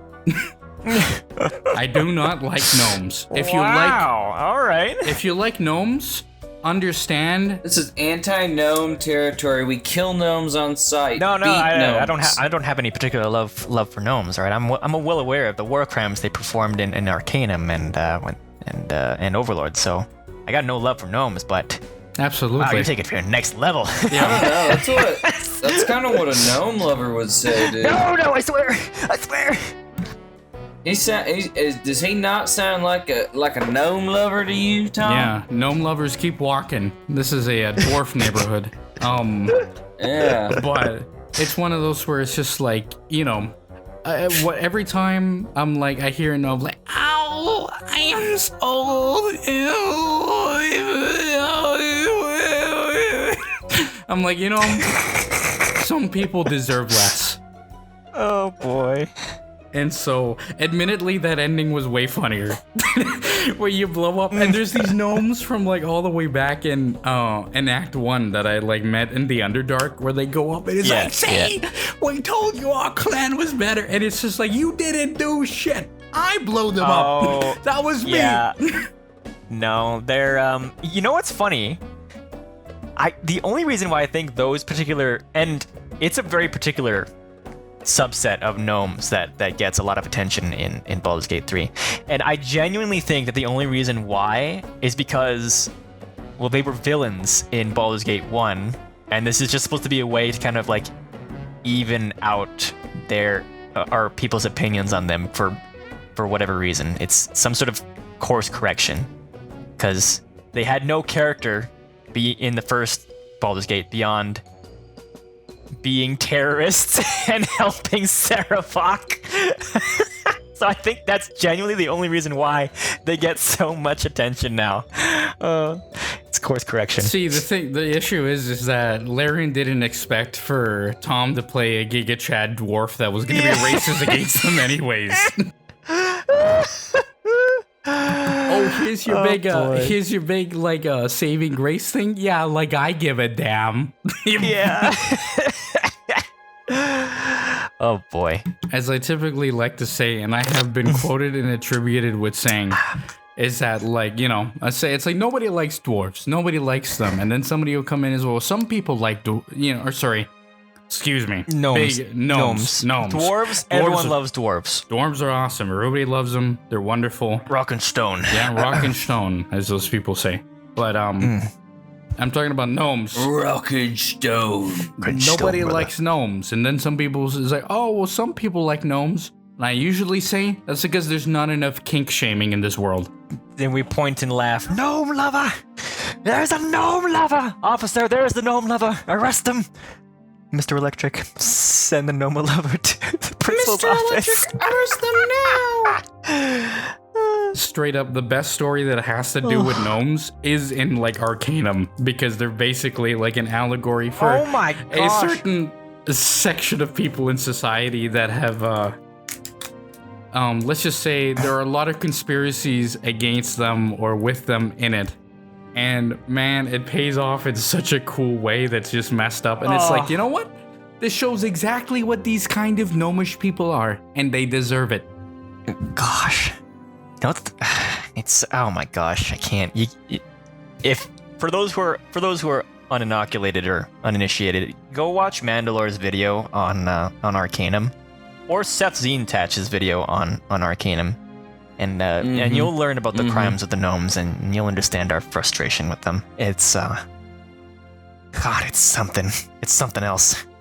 Yeah, go educate yourself on the history and the crimes of the gnomes, and then get back to us. Thank you. The history and the plight of the gnomish race. Yeah, screw you, gosh. asshole. I'm not making your robots anymore. Can't do it. But I guess with gameplay here, generally out of the way, does anybody got anything more to say before we kind of move on to presentation? Yeah, unless, Waves, do you have anything? Because I have a few more points that I'd like to touch on. No, I'm good. Go ahead, man. All right, because I don't think, I gave a little bit about the presentation. Like, overall, I agree with you guys in that the presentation, like, the overall look and feel of the game was fantastic. It's it's very clear that they've put a lot of emphasis into not just the design of each of the set pieces, but like the lighting and the colors as well that make everything like visually pop. The sounds are great. Everything is, especially magic. Everything is very, very hard hitting. You've got the characters with the words and the actions to cast the spells, and enemies either char or melt or get shocked if they get killed by magic that kills them. You've touched upon a little bit about some of the set pieces that you remember, Tom. Some of the ones that stand out for me are like the ruins of the Ball Cult, the Shadowlands, sure. and the entirety of Act 2. That was a fantastic location. The monastery to Lathander, where the Gith are hanging out in Act 1. The puzzle rooms in the catacombs beneath Baldur's Gate, and then Gortash's, who's one of the major characters, his underwater prison. I just like that whole aesthetic of the whole 20,000 Leagues Under the Sea. You're getting attacked by deep ones thing. It's one of those things that stands out. It's no question that a lot of money was spent into the character interactions. You've got close-ups with pretty much every conversation, shot, reverse shot, fully voiced, mocapped for the conversations and the cutscenes as well, including some of the spicier bits, well, if that's your thing. The music was somewhat downplayed for the most part. Not too offensive, but not really standing out either. Although there were a couple pieces that really hit the nail on the head, such as Raphael's theme. He's a devil you encounter. The bard songs, especially if you've got the necessary perk to play instruments and get the band together, as it were. And then the main theme kind of became a bit of an earworm, although, again, not too standing out. With the set pieces being large, I did find... Now, Tom, you call these sequence breaking, but personally I found that, for the most part, if you go off the beaten trail, 9 times out of 10, you'd find the right path just in a different avenue, and it wouldn't break the sequence. So I'm not sure if that's because I played the game later, once all the bugs once all the patches hit, and I do have some more points on that later on the state of the game upon release versus where it is now. But I personally didn't have a ton of bugs that really affected my game, apart from just a few things that made me like raise an eyebrow or go, like, what? Why is this going on? So I'll talk a little bit more about those later on, but overall, not a ton of bugs. There are a few sticking points that I have with the gameplay. With this being, again, a translation of 5e, it's running on that whole spell slot system, so it's not as restrictive as Vancian magic from Baldur's Gate 1 and 2, but it's nowhere near as freeing or as open form as the original Sin spell system with the cooldowns.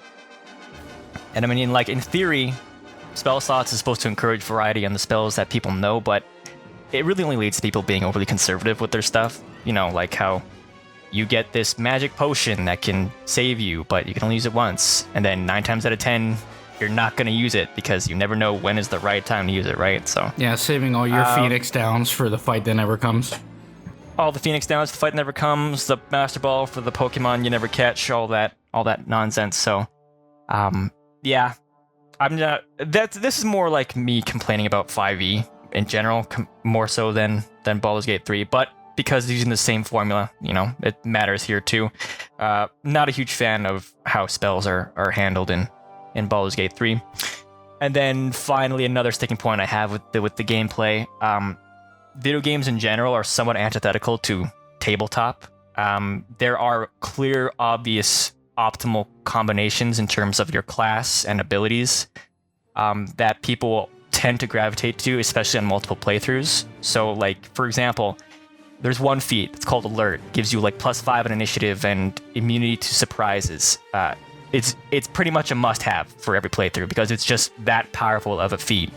And then there are other classes that are just, there's no point in playing with them because that's just not the type of game that this is, like Ranger. Ranger has a lot of stuff for exploration and survival.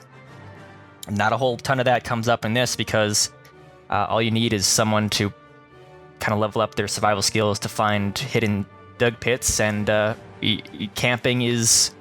You're going to have enough supplies for camping and long resting, so Ranger is just like a useless class, in my opinion. And then something like Wizard combined with Fighter was one of the strongest classes because, A, you can wear all the armor, use all the weapons, and cast nearly every spell just so long as you have the coin for it. So it's just one of those things where tabletop doesn't translate 100% to the game. Again, not necessarily a knock against Larian as it is a knock against CRPGs in general, but this is one of those things that have just come to kind of bug me with CRPGs that I now have nowhere else to put in our discussion except in this section. Yeah, generally when we talk about like tabletop RPGs and sort of stuff, there is a legitimate human game or dungeon master that is, the whole game's at his discretion. So, and video games in a sense are kind of antithetical to that sort of experiment because, there's a very obvious, clear builds that are better, there's some or whatever, and not to say that in the tabletop rules you can't like power game it, but I would probably slap you really hard if you did that. Yeah, there's a Tom at the other side of the table who will pull a gun on you and shoot you if you do that. Not to say that there's not a narrator in this game, but damn, she's the game master, she didn't do shit. Yeah. But hey, that's the same lady who played Malady in Divinity Original Sin 2, and we simp for Malady, so. Yeah, no, she's pretty great, and she does a great job, and generally I'll get into the presentation here, but before that, with bugs and sort of stuff, like, I played this game right when it released. For certain parts of the game, like for the third act, I can understand that, like, it was a buggy hellhole, because they very clearly rushed through that. It's, you go through Baldur's Gate and say, hey, where's Upper's Baldur's Gate? Where is it? Is it in the game? No, it's not in the game. Nope. Not at all. So it's like, it was incredibly rushed. So, but bugs I could found at the beginning, and sometimes in Act 2, even though Act 2 it didn't really have that many bugs. That's one of those things where it's like you had 4 to 5 years of early access on this thing, man. Really? Like, really, dude? But that's just kind of my opinion. Moving on, I'm gonna talk about presentation here, and as per usual, you got something to say, just say it. But presentation's really kind of the only area that I have, basically, for the most part, 90%, only really nice things to say about it, because as far as CRPGs goes, I don't care what you think, this is probably the nicest looking CRPG and the most, like, cinematic presented CRPG that we have, just like straight up. Like, it is the nicest. It's got like full voice acting, it's got like the nicest character, it's got like those like Dragon Age, Mass Effect sort of camera angles on the characters and stuff like that. And so they did Larian did an incredible job of the presentation with Baldur's Gate 3. That being said, a distinction needs to be made between a good-looking game graphically and aesthetically, because aesthetically, it is by design Faerun, aka Forgotten Realms, and Forgotten Realms is supposed to be like the most generic fantasy slop you can find, so you can do whatever you want with it, really. Though, of particular note, and I can't really say that that I really enjoyed, was the narrator that narrated the whole experience. That paired with the visuals of like actual dice rolls when you had to make decisions made the whole game feel more like an extension of the tabletop game. And it's an element of the game that it didn't really need to be there because, we're playing a CRPG, but it made it feel a little bit more classy. Sure, I'm sitting here with other Critical Role assholes doing their thing and ruining this genre, but you know what? At least I'm here on the table breaking bread with them, hoping I could slip in a little bit of poison. But except for Matt Mercer. Gotta find the silver lining. Yeah, except for Matt Mercer. He can live. He's fine. And most of those voice actors I really like. We've spoken about Critical Role before and its consequences. I don't think it's so much Critical Role. It's the audience that follows Critical Role. Yeah, big time. Big time. Yeah. Like, I don't hate him so much. I'm not going to do like it's like Critical Role and its consequences type of manifesto before I start mailing bombs. But, now, while I wasn't over the moon with the writing, I can at least give, that like, how do I explain this? That the voice actors in general did a fantastic job, and the most parts that were limiting it was really just the writing, so it's not really their fault. I think the voice actors did a really good job. Like, I forget the guy's name, but like, Astarion was a character that I hated starting, and then by the end of the game, it's like, you know what? You okay, white boy. You okay? Yeah. You are. You white boy. I actually really did like Astarion by the end, but of particular, like, that I really enjoyed, I love J.K. Simmons as Ketherick Thumb, or Thorn, or whatever. I call him Ketherick Thumb. You got it right. Yeah, you got it right. From the second That's his name. He's awesome, man. He's an awesome villain. His entrance is so friggin' cool. Like, you walk in there, and he throws, somebody, I'm gonna throw an axe at him. And then they throw an axe at him. He's like, do it again. Do it again. Do it again. Try it again. Right. It was so cool. And I'm like, man, I hope this guy is here for the rest of the game. Yeah. Maybe we should save that for the narrative. Yeah, but anyways. Oh boy. And it was really cool. It brought gravitas to this character, and I'm like, holy hell, this guy's way cooler. He's like, damn, this is a good villain.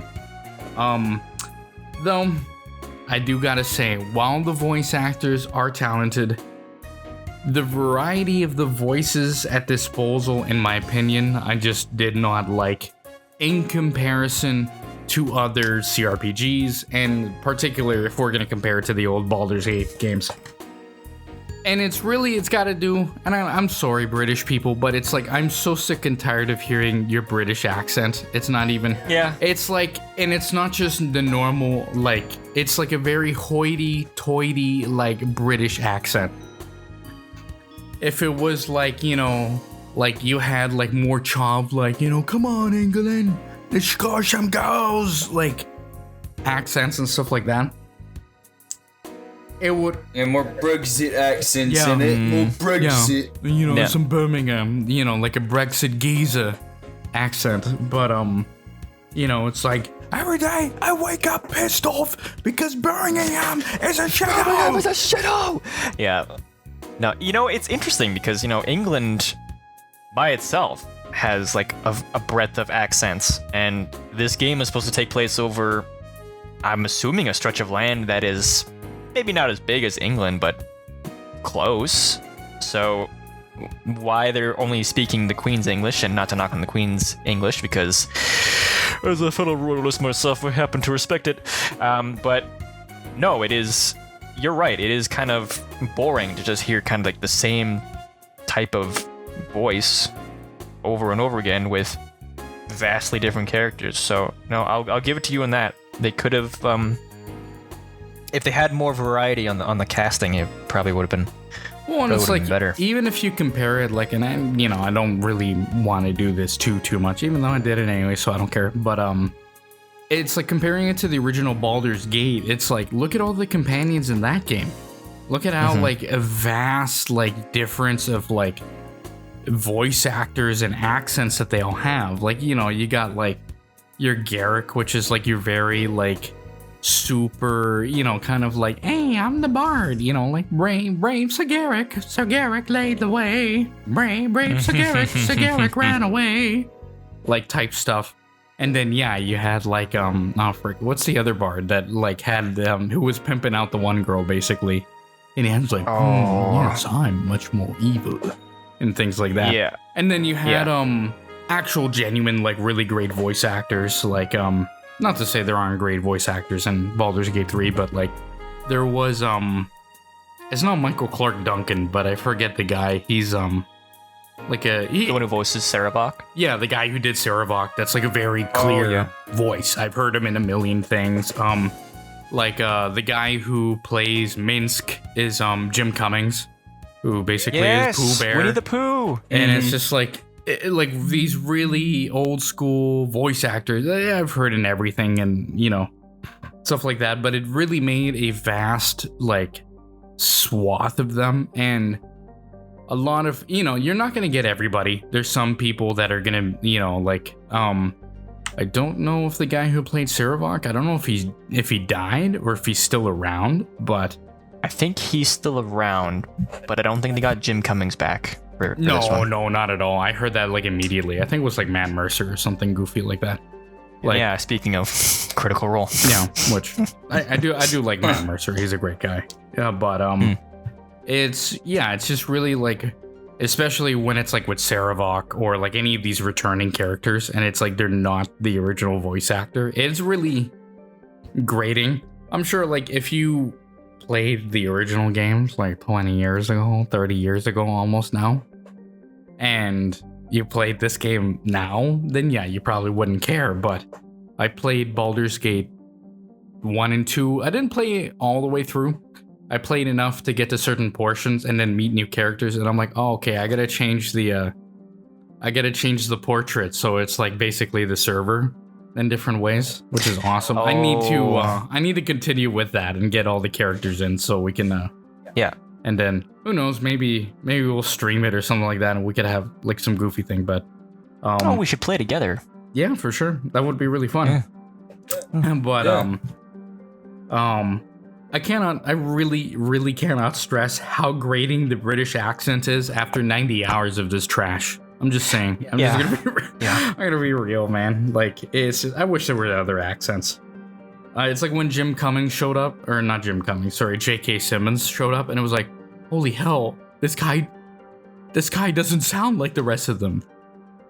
And it's just I hope my other villains sound, they got their own interesting accents. It's I'm... Hello, same flavor of British again. Hello, Governor. My name is Gortash. Crazy bitch. But anyways. Yeah, heck, even J.K. Simmons, one of the important characters for J.K. Simmons is his daughter, and she has a British accent too. It doesn't sound anything... They don't even sound like they've been raised in the same household, so... Yeah, no, that's a good point you raise. Yeah, exactly, and it's just it seems like a small thing, but it's one of those things that after 90 hours of it, you get tired of it. And it's once I finish Baldur's Gate, it's you know what? I don't think I want to hear a British person speak ever again. At least for the rest of this year. So now I could probably listen to one without having to smash my head in. But, if there was somebody coming out and here's it's just another day in the life of an old breadsy geezer. Then it's okay, whatever. But moving on from there, what do I got here? Soundtrack. What did I have about the soundtrack? Oh, yeah, it was a year ago, and I don't remember anything except for the main theme, which is that's pretty much all I got to say about it, which is didn't write nothing bad, but... No, it was there. It was there, and it served its purpose, I guess, for the most part. I wasn't really... If I didn't play other music while I was playing that game, it meant it really kind of did its job. Didn't do anything crazy, but it did its job. Though, what do I got here? I do have to stress that, if this sort of presentation was for, Rogue Trader or Fallout, or hell, other settings within, the D&D sort of sphere, Planescape, Ravenloft, or, God forbid, Dark Sun, which would have been cool. Or hell, even stuff like Greyhawk or Dragonlance, which I think are just more interesting settings. I honestly would probably be screaming its praises. It's just, man, Faerun just freaking stinks, man. That's really all I want. It's just not even funny. But once more, with this, I do gotta reiterate that Larian is pulling hard, and the work is noticed. The effort that they put into it, I do notice it, and I congratulate for them. They made a good game in that sense. But man, Faerun just sucks. Yep. Agreed. But with the presentation, do we got anything more to say before we start moving on to the narrative? Waves. No, I think I'm good. Presentation was really solid. Obviously, I enjoyed the more cinematic elements of it. But, yeah, they did a good job with that. That's the best part.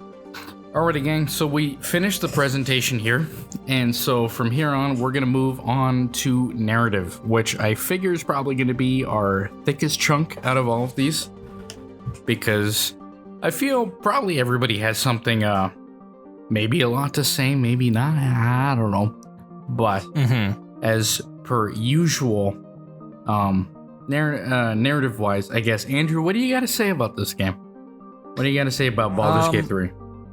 Yeah, well, we've already touched upon it a little bit in our previous sections of this discussion, so I guess I'll just kind of reiterate some of the things we've discussed, and then make comments here or there on them. So as you've stated, Tom, the game is separated into 3 acts or chapters.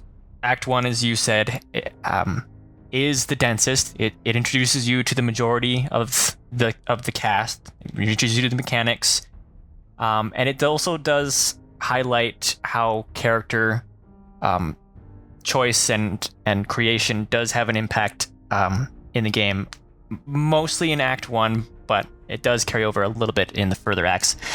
Act 2, like you said, really does ramp up kind of like the plot by properly introducing at least one of the major antagonists and giving a little bit of a kind of half introduction to the other 2 major antagonists. There are about like 3 or 4.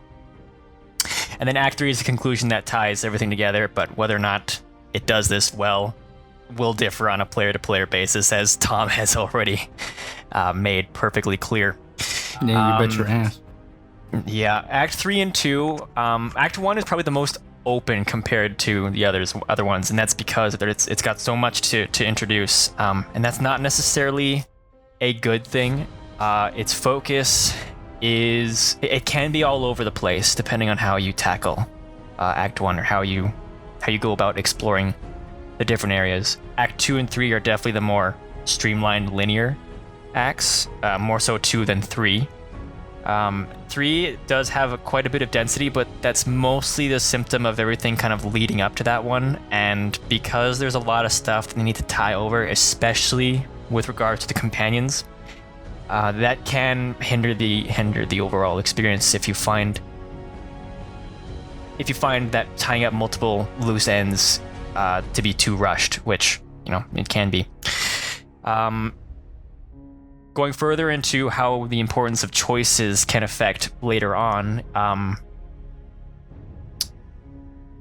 I'll start with an example.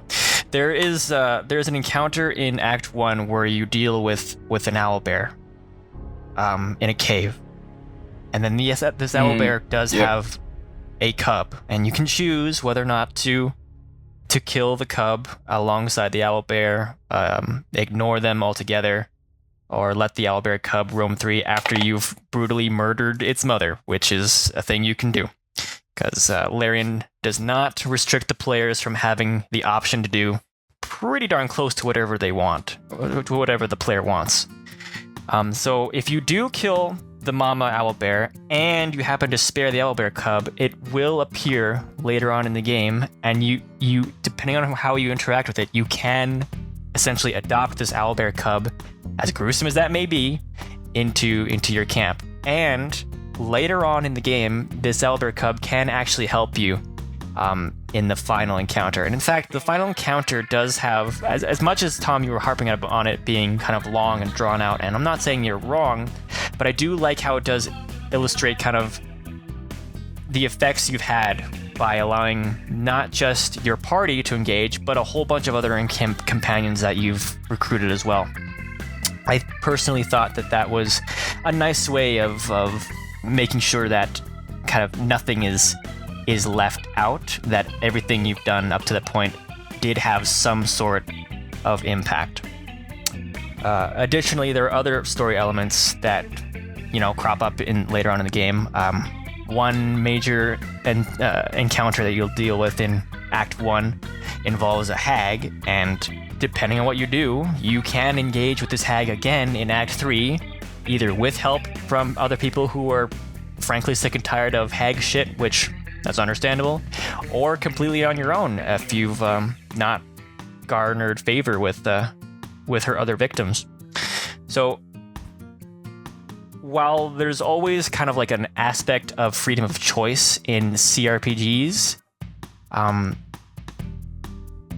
a lot of the times those choices don't really amount to too much, apart from slight variations on how scenes will play out. But I find that Larian does a good job of having choices actually play out quite differently later on in their games, and actually having effects that are far-reaching, from things as small as kind of like what race you... Well, that's not really small, but, you know, things like what race you'll choose when you're creating a character,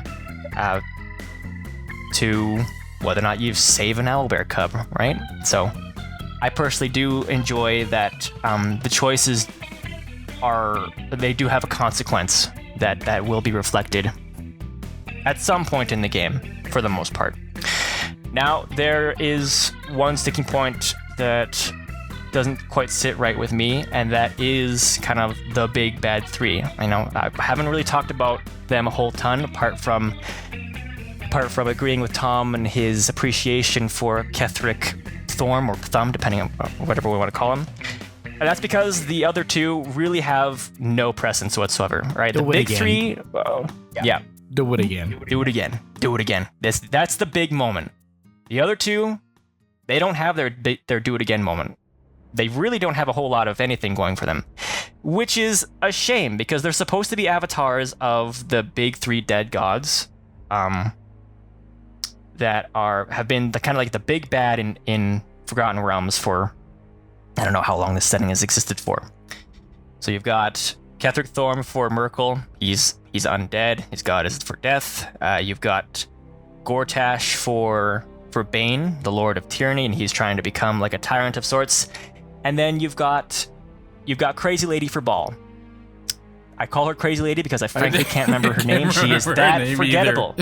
She's completely forgettable, and she's supposed to be one of the big three to hinder you, and she leaves. She's like a wet fart of an impact. It's absolutely.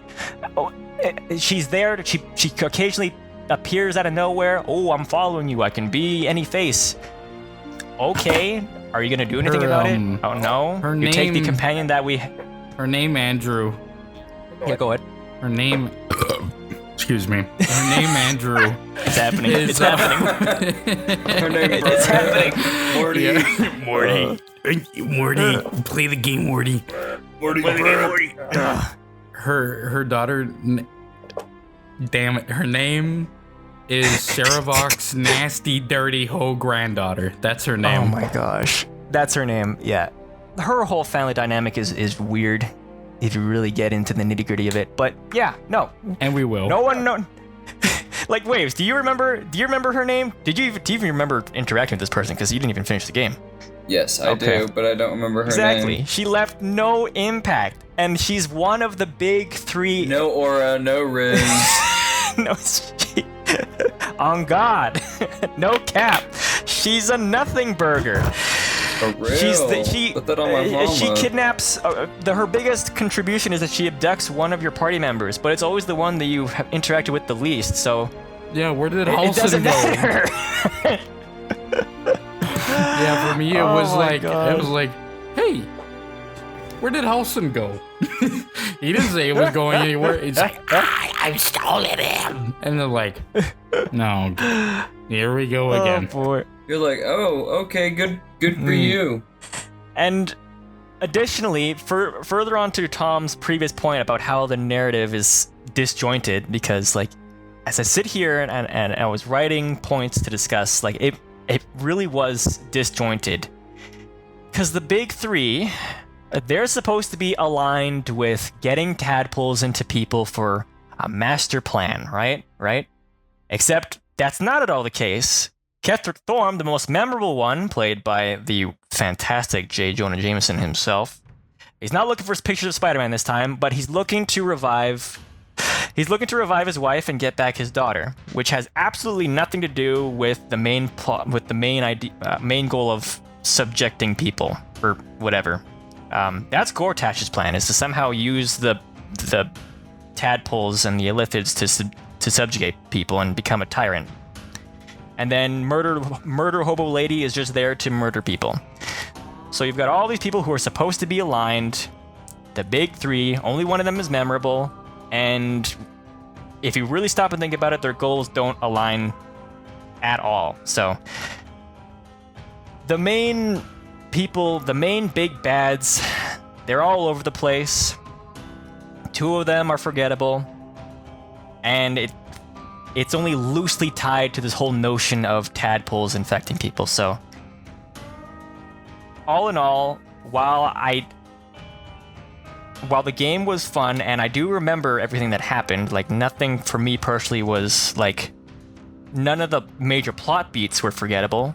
They're disjointed, and it takes a lot of like secondary processing to even understand kind of why they were working together in the first place and what it is you're trying to accomplish at the end of things, right? The end goal is to get yourself cured in order to stop Big Bad. But Big Bad can't agree. It's only loosely tied to the whole tadpole plot. It's somewhat all over the place. So overall, the central narrative is wacky. There are side plots that are pretty good, like Ketherick Thorm's story, for example. You know, if you just count it by itself, his thing is great, but it doesn't connect well with the rest of it. So that's where I'm sitting with the narrative. Alrighty. That's pretty good. We'll kind of, once everybody's given their little spiel, I guess we'll go into more individual elements. Waves, what you got to say about the whole narrative? I don't know. I'm not really a big like Lovecraftian person or anything, but the story just didn't grip me, and the characters didn't grip me either. Like they just kind of, a lot of the characters felt forced on you. Like so many people at different points just coming up to you, kind of thrusting themselves on you. It's like, fuck off. I like, just what is up? Like I always heard the joke that, it's harder not to sleep with people in Baldur's Gate 3 than it is to sleep with them. And I thought it was, pretty funny, right? And then I get on there, and at that campfire party, like that first time, like 4 of the companions, 2 of which I've never interacted with, come up to preposition me for sex. And I'm like, what the fuck? I'm like, I've had like 3 dialogue interactions with you people, and you want to fuck me? Yeah, everyone knows that's the most important aspect. That's just D&D in general now. I'm gonna be real. I don't think this game would have been as popular if it wasn't for that like weirdo, freaky deaky this whole game was like the bear fucking dumb. Yeah, the bear like druid thing where it's like the bear's gonna have some ficky, and then he smiles. It's like, that's the worst part, man. That it smiles. I'm sickened. Anyways, continue, Waves. No, I just feel like a lot of stuff was forced. I thought it was really generic. It just didn't grip me. I just went, who the fuck cares? And then eventually just gave up because I realized I didn't care. Yeah, that's pretty fair. That's about it. It just didn't get me. It's just so disjointed. Well, not. Yeah. So with that out of the way, I'll say my Your Honor, here comes my denouement. If you don't know what a denouement is pick up a book, idiot. I'm a little intoxicated. Let me take my sip. Do it, Tom. You are him. You are him. I am him. I'm Squidwalk. Basically, like, above everything. Above. Hey. Shut up. I'm on the podium now. I get to talk. Angela hates this, leads to another. I'm too blasted. I can't even say it. Anybody else talk? This is what I mean by this is the worst discussion of this game ever made. But anyway, This is great. I it's love pretty this. good. I'm having a blast. If you like this game, sorry, dude. But anyway, above all else, the most disappointing element of BG3, just straight up for me, it was the narrative and the characters. Yeah. You sounded like Peter Griffin there for a second. No, I didn't. I had like a I had a half You were like, committed. you know what grinds my gears with Baldur's Gate? Or grinds my gears. Baldur's Gate is terrible. Like, Oh, boy. the pacing of the game and the narrative, it just suffers from like wildly varying different acts of like quality, from a very boring first act, an awesome, incredible second act that just blew my cock off, and then a meandering third act that it's just so drawn out and then rushed at the same time, just like straight up. Yes. Starting with the premise, and I'm gonna say, I actually think the premise is pretty neat. I really like the idea of like a cast of unlikely characters kind of coming together in more ways than one. And I'm gonna add that to the list of aphorisms. yeah. And yeah, like a cast of characters in a race against time to not get like turned into a squid thing. An octopus, so to speak. Like, I really do genuinely think that's a really neat, especially for a game like, I was gonna say, it's like Baldur's Gate 2, where in the very beginning of the game, it's like kind of, you have all these cast of characters, they're all together, they don't really know what's going on. Even Minsk is like, he's not himself, like this situation's so messed up. And I think that's really neat, but it just kind of, problem is that like near the end of Act 1, when the stakes start to be revealed, is when it's not funny. Not funny. I'm definitely not red-faced at all. Like some nasty drunk Irishman. You get the gas bubble in your throat. You sound like Peter Griffin. Oh my god. Oh my god. Lois, Brian. Lois. Anyways. Oh gosh, no, stop. This is getting cut off. But anyways.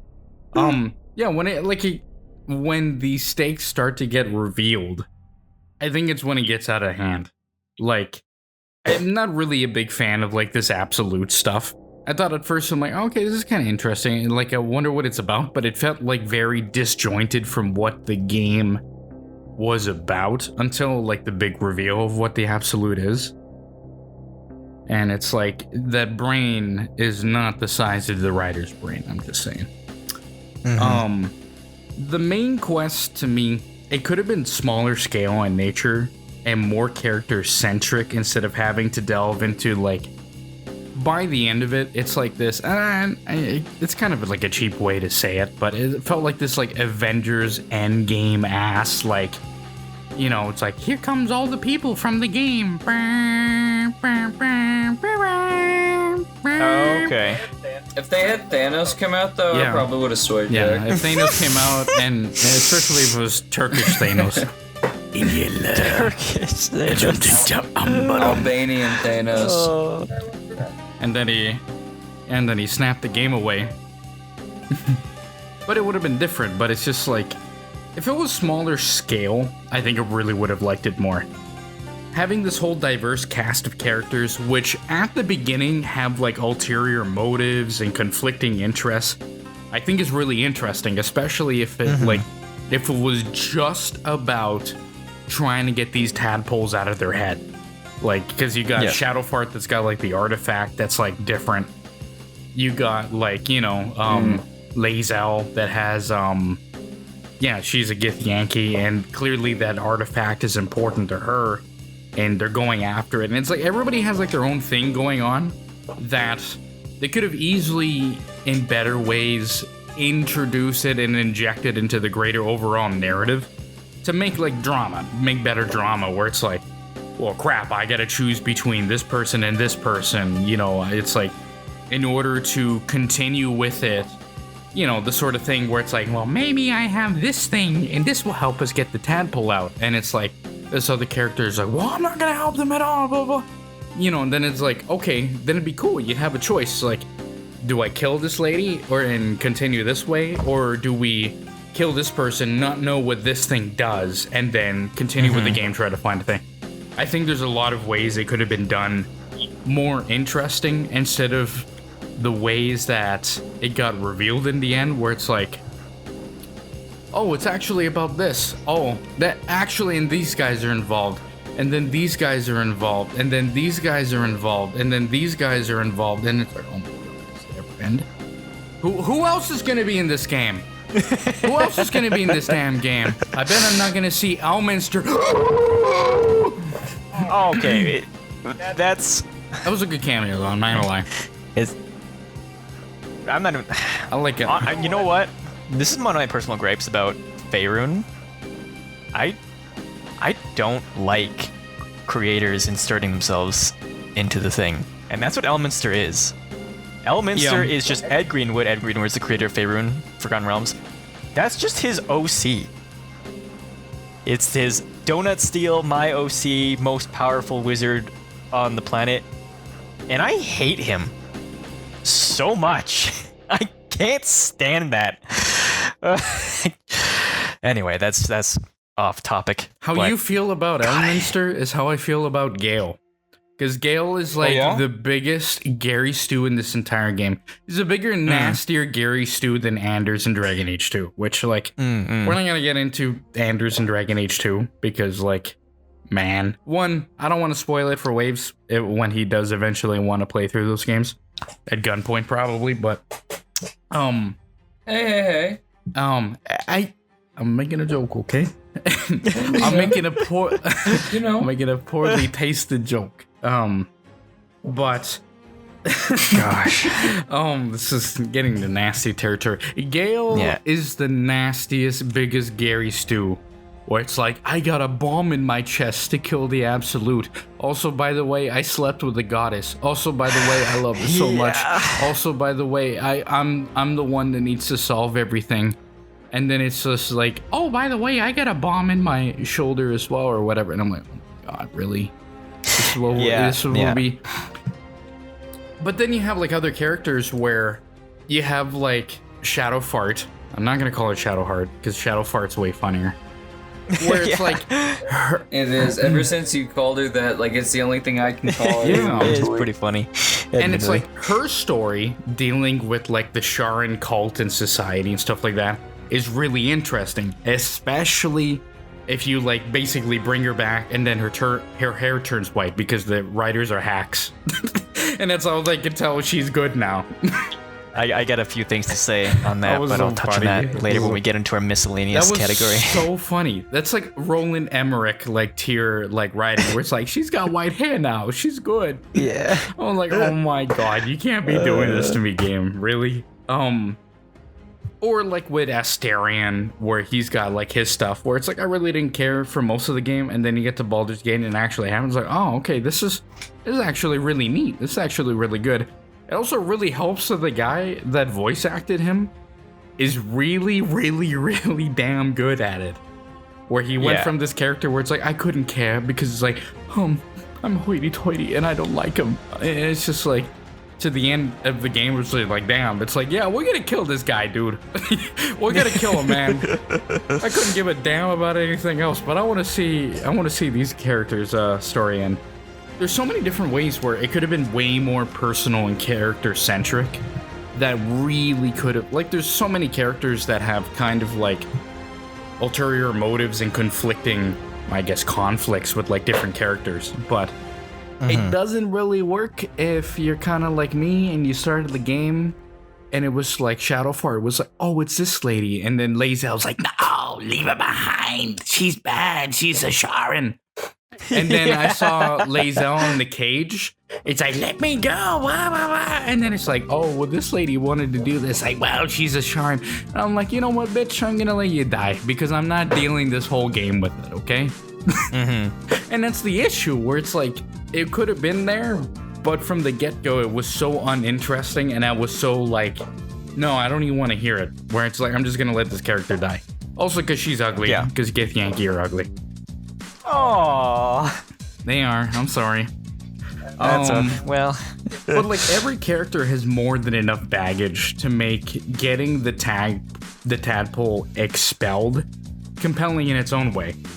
But it just kind of becomes like silly in the grand scheme. Like, I find it really hard to care. It's kind of the inverse because I cared more about it, but it's like you get to the end of the game and then it's like, oh, by the way, we have to do this thing with the vampire for Asterin. And I'm like, oh yeah, damn, this shit's way cooler. Yeah, I'm gonna do this instead. But at the same time, in my mind, it's like, oh yeah, we got a giant brain and gold gods trying to come back into the world and do all that. But but every kind of RPG has that problem. If I'm gonna be real, it's like the same. It's like Mass Effect 3, where it's like, oh, we got this thing, we got this central conflict. Oh, you want to have like your a shore party at my house? It's like, stuff like that where it's like really silly. But every RPG usually has that. Let's see, what do I got here? Every RPG got the... Yeah, Now, this is more... I think this is more a problem with, like, 5th edition in general. Especially after seeing that, like, deranged picture of, like, the dwarves and man buns cooking cookies and stuff like that. And they look like... They look like the kind of people at, like, the local coffee shop, especially, like, in Canada, the United States, where it's like, in a better world, a Mongolian warrior on a motorcycle would probably have chopped your head off. But, just saying.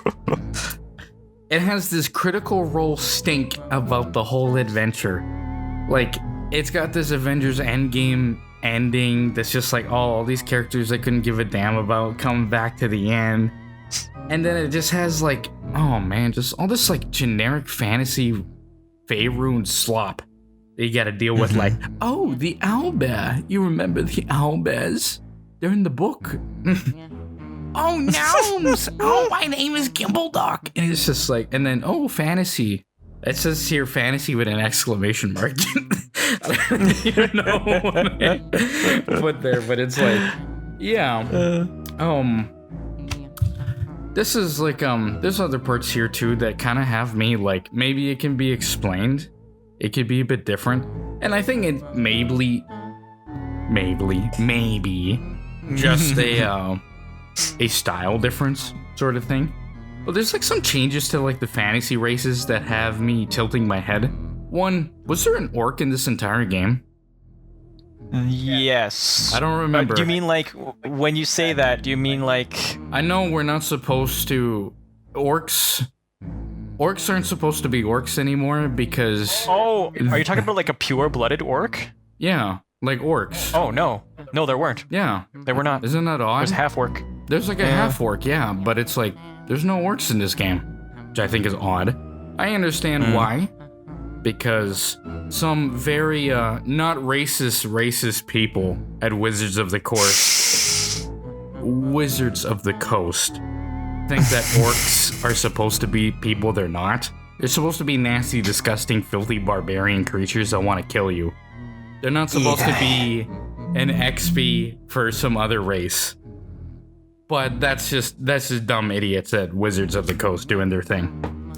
But like, for instance, in my old kind of fart brain, we got tieflings, right? Tieflings for me, like I always think of the like Planescape Torment kind, which are like, they're beings whose like parents have been touched by like the font of evil.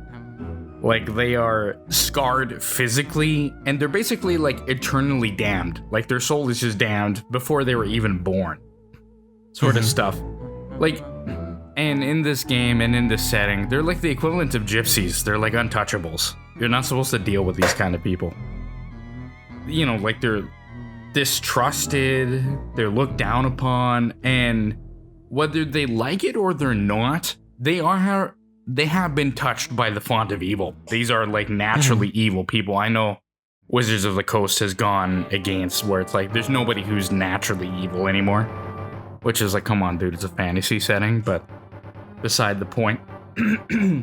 Baldur's Gate 3 tieflings, and maybe this might just be tieflings like in general for Faerun, Forgotten Realms in general. But it's just like, they're just like quirky half demons. Like, they're the sort of person that they would say like, oh, my mother had a bit of a tizzy with the demonkin, and now I turned out with horns. Like, it's like, to me, it's like they can be good, they can be paladins. Like, to me, it's just messed up. This is so messed up. Like, this is wrong. I need my safety blanket. I need my Planescape Torment safety blanket. I need to get back into that. But it's just like, man. There's also like some more other stuff. And of course, and I'm almost done my little denouement, but you can interrupt at any time. But like, there's like the Gith as well, or I guess in this case is really just a Gith Yankee. There was like one Githzerai, I think, in like the Illithid ship that you could talk to. There were two others, but they don't make much of an impact. Yeah, so and I guess I like understand if you forgot them. And I guess like Orpheus is kind of like technically before that time sort of thing, but Yeah. it's whatever. It's like kind of another case where it's like there's a change in the lore meta or whatever. And I could be wrong, but I don't really remember them having some sort of like astral nonsense sort of like Star Empire where they pop out of nowhere with dragons. Like, I might just be old school that way. I don't remember that. I don't remember that in like Planescape at all. Like, basically in Planescape, they're just, at least as it used to be, they're just two different races that have chosen different paths because of basically like a split in religion and dogma between like, oh, we're gonna be more like, like more warrior like, gonna be fighting other people more with swords, that weird sort of stuff, and then another one that's more like not inclusive, but like they look inward, they're more meditative, they're more thinking about the world and where they surround themselves, and they inhabit different realms, different planes, so to speak. And apart from that one in the ship, there was probably others I don't really know. Andrew could probably come in here, but yeah, like the lack of Githzerai was kind of odd concerning the whole themes of the game, like with the Illithids and all these things like that. I think it would have been really neat if there was like, you could find Githzerai and like help them bring you into the fold, or bring them into the fold so they could help you out at the end. Like, that would have been one of those ending sequences where I would have really cared for. Instead, we had the main tiefling guy come in, like his dragon riders or some weird goofy shit like that. And it's just like, oh, I'm back here and with my paladin pals. And it's just like, you're not even supposed to be wearing that. You're an untouchable, dude. I'm not supposed to even look at you. You make me sick. That being said, the one tiefling and Planescape Torment, whoa, but just saying. For the record, yeah, would. for the record. That's right. For the record, Your Honor, I would, in more ways than one. Come on, my guys, really? Wood? Wood and wood, as in like tree? Oh, I wasn't thinking of that. I'm still stuck on your points. See, he's doing a good job. I'm so blasted here where it's like, haha, cock. But, oh, go ahead, Andrew. Go ahead. No, I was just gonna say, speaking about races that do or do not appear, or with their depictions, the lack of orc presence is definitely because of modern interpretations and just how much baggage that those enemies have these days, which honestly makes the inclusion of half-orcs in general, I guess, a miracle in a sense, because even they have just as much, if not more, baggage, just based around this conception of quote-unquote half races, which I honestly don't understand the whole issue surrounding that as a quote-unquote half race myself. You and me the included. whole rage. And probably waves for that matter. Yeah, right? The whole rage around that The whole rage around that makes absolutely no sense. You're not wrong that tieflings, even in their lore, they're supposed to be seen as like the other. And there is compelling storytelling regarding that in fighting against prejudice and rising above people's expectations. Heck, one of the most beloved D&D characters, Driss Do'Urden, that's literally his entire story, is rising above people's prejudices and proving himself to be a very heroic individual despite what people see as him as a drow or dark elf, whatever you want to call. But of course, because those stories can be potentially harmful to people for whatever reason, now we can't tell those anymore because it's again, there's just a lot of baggage. They briefly touch upon it in Baldur's Gate 3 with them being not welcome, but it's only spoken because they're welcome in Baldur's Gate. You even find them all living pretty good lives when you actually end up meeting with them again in Baldur's Gate, provided you helped them in the first act. That's one of those stories that does carry through to the third act. Whether or not you help the tieflings in Act 1 will come up again in Act 3, just by their presence or lack thereof. So I think that's why there's just a whole bunch of stuff that will be brushed under the rug in terms of depictions because of all the baggage. Now, regarding the Gith, there are a few instances of Gith Zerai.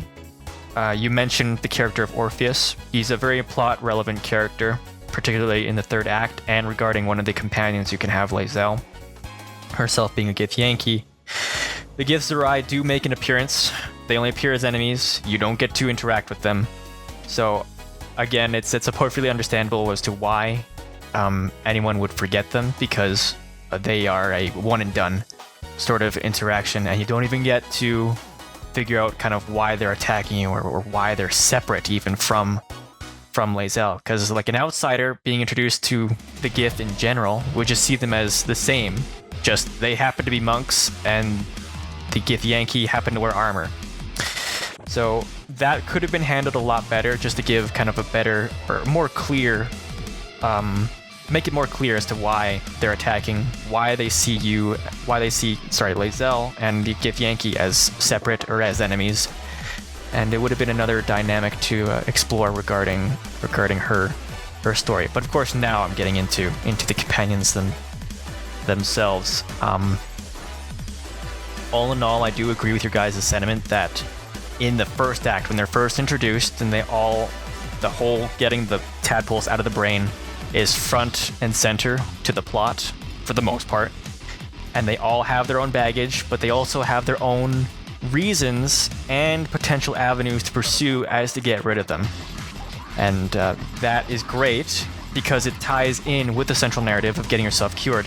By the third act, I would say only one, maybe two people are still connected to that plot thread of getting the tadpole out, and that's Lae'zel, whom I know you're not a fan of, but I personally am a fan of Lae'zel because she's still, all in all, about getting rid of the Illithid, the Mind Flayers, and she's also grappling with her own personal struggles. We can go into the actual specifics of each character further on down the line, but the fact that she's still tied to that central plot element regarding the Mind Flayers, I thought was great, because that was the whole reason why we were adventuring in the first place.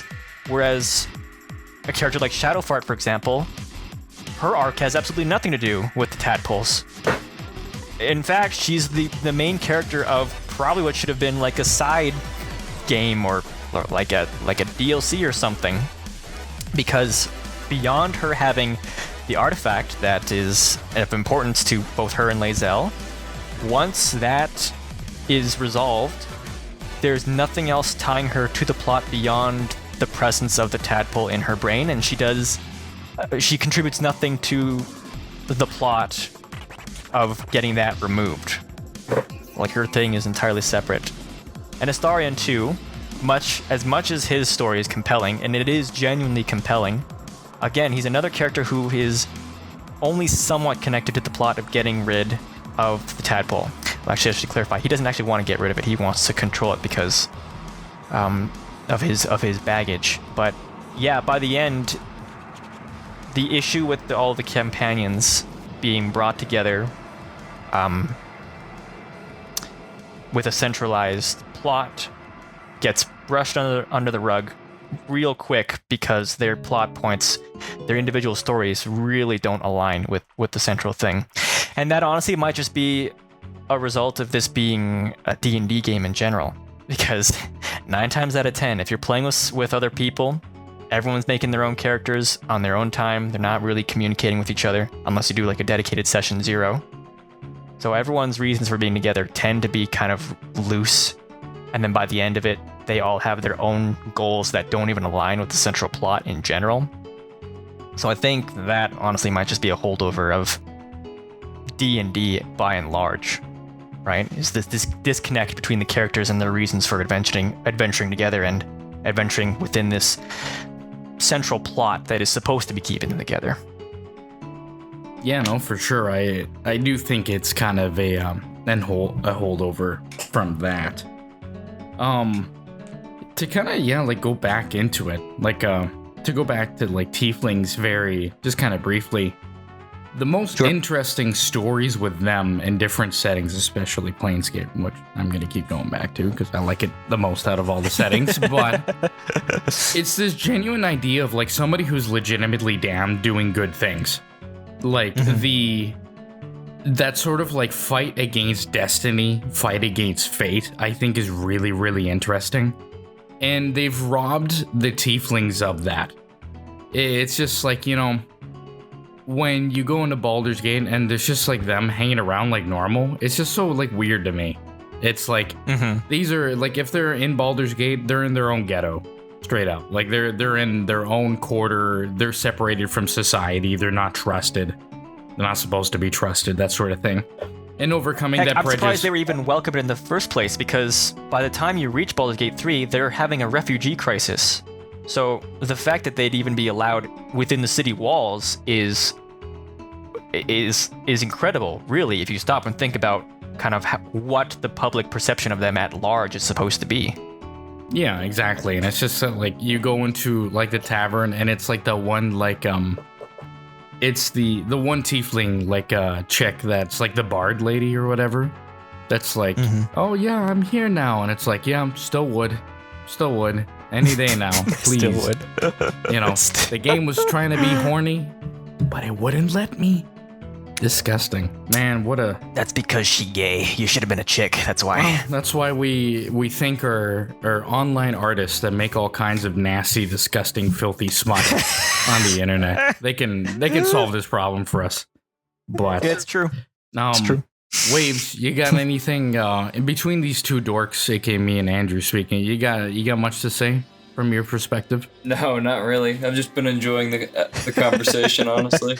Yeah, it's like those two geezers from like the Muppets, like I don't know. Yeah, I would in more ways than one.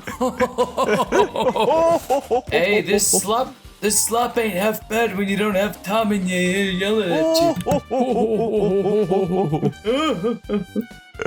But we've got here. The wonderful story of Baldur's Gate. Wonderful. Oh, is that what that's supposed to be? But yeah. Were there any like plot elements that kind of stand out to you, Waves? I know you didn't finish the game, but is there anything at all that kind of stands out to you? I mean, yeah, just the whole worms. I really like love body horror and stuff. So like the worms and the physical horror that came with that was really cool to see. Definitely a highlight for me because I can't stand it, but I think it's a thing. Just tickles that primal itch. You can't turn away, even though it's ugh. You just gotta look to see what happens. Yeah, I'm like, it's awful, but it's fascinating. See, like I'm such a nasty, disgusting like freak where it's like. This stuff, if it was like more grotesque, more disgusting, instead of like if they hid what you became until like way later in the game, and it was like way more nasty and grotesque, I think it'd be way more interesting. Because it's just like, oh, what are the stories? It's like, oh, you turn into this, and maybe somebody says something different. But it's like, what do you get turned into? And it's just like, oh, a squid. He's got cool robes, though. He's gonna eat your brain, man. And it's just like, yeah, pass the blunt. Nightmare blunt rotation. Nightmare blunt rotation between Gortash, Saravok's whole granddaughter, and Ketheric Thumb. Nightmare blunt rotation of evil. But yeah, it's just one of those where if the game was mostly about the tadpoles and just getting rid of them, I think it would have been a much better game. I think it would have been a much more compelling game. Once it starts getting into the absolute, and like you beat Ketheric Thorm, which is like, that whole sequence is awesome, having to deal with his daughter and like getting the one lady, basically like Isabel's lover, like getting out of that prison, and then like all that's yes. like that stuff. And really Act 2 was kind of like its own game. It was its own mini game that felt very disconnected from the rest of it, and it was better for it, in my opinion. But it's one of those where like you get to the end of it, and it's like, okay, what's the game about? What? It's a giant brain. And it's just like, oh, it's like, I am the smartest ever. I now leave forever. yeah, the big brain. I'm now winning leaving again. for no reason. I am the greatest. And now I am leaving Earth for no reason. Raisin. No reason. Literally that. Is there boy. Mrs. Weequay? Man, I just want to watch Futurama, but it's just like you get to the end of it, and it's like when you get to the end of it and you beat Ketheric Thumb, and it's just like, okay, let's see what this game is about. And it's like a giant brain, and it's like, then there was this headache being developed, and this migraine got worse, and I'm like, oh my god, man, really? This is what it's about? It's about a giant brain? It's kind of funny though. Like if this was like, if it was more tongue-in-cheek and like funny, I think it would have been fine. It would have been like if it was like Mars attacks in sort of tone and being goofy and silly, I think it would have been like awesome. It's like, what's the main villain? Like one of those like LucasArts, like Day of the Tentacle ass, like that kind of tone. It's like, who's the main villain? Oh, it's a giant brain. It would have been like awesome. It would have been awesome. But it's like, here's your giant brain, who's the main villain, and then these two other sub-bosses, one of which you've already killed, and this is the third act. And it's one of those, you think the game would have been narratively better paced if each villain had its own act? Yes. Oh, 100%. Easily. Then you'd had more time to spend developing each of the individual big three. And you wouldn't be stuck rushing to explain Gortash and Murder Hobo Lady in the third act and getting nothing else, right? Because Ketheric Thorn, had his own act to himself, Act 2. Yeah, absolutely. And it was awesome. I think the fact that it was tightly packed and more focused blended to its frankly better quality compared to... He was my favorite character. I was devastated that you had to kill him. Wow. Yeah. I would have been his most loyal soldier if it let me. Yeah, you just needed to put the game down and pretended that the worm ate you. And that was it. And then you probably would have been. We're worm lovers. You know, there's... The more I think about the main plot, the more it just... There are elements of it that don't really make a ton of sense. In Act 1, they introduce that, well, you're infected with the tadpoles, and they make it clear that you're supposed to turn into a mind flayer and a lithid within like a day or two at max. But then you take more long rests, and then people start Andrew, questioning... I gotta interrupt. I literally spent the last 20 seconds laughing my ass off. Because we were thinking of worm lovers, and I was thinking of like NAMBLA, and it's like the National American Worm Lovers Association.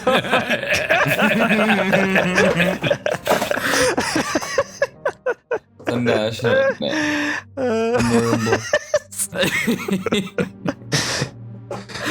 I'm like, oh my god, I feel so bad for Andrew. He's spitting his rhymes, and I'm just What sitting have I here. done? Namwa. What have I done? Namwa. Where was I? Oh, right. Anyway, yeah, they make it seem like there's a sense of urgency, and that's good.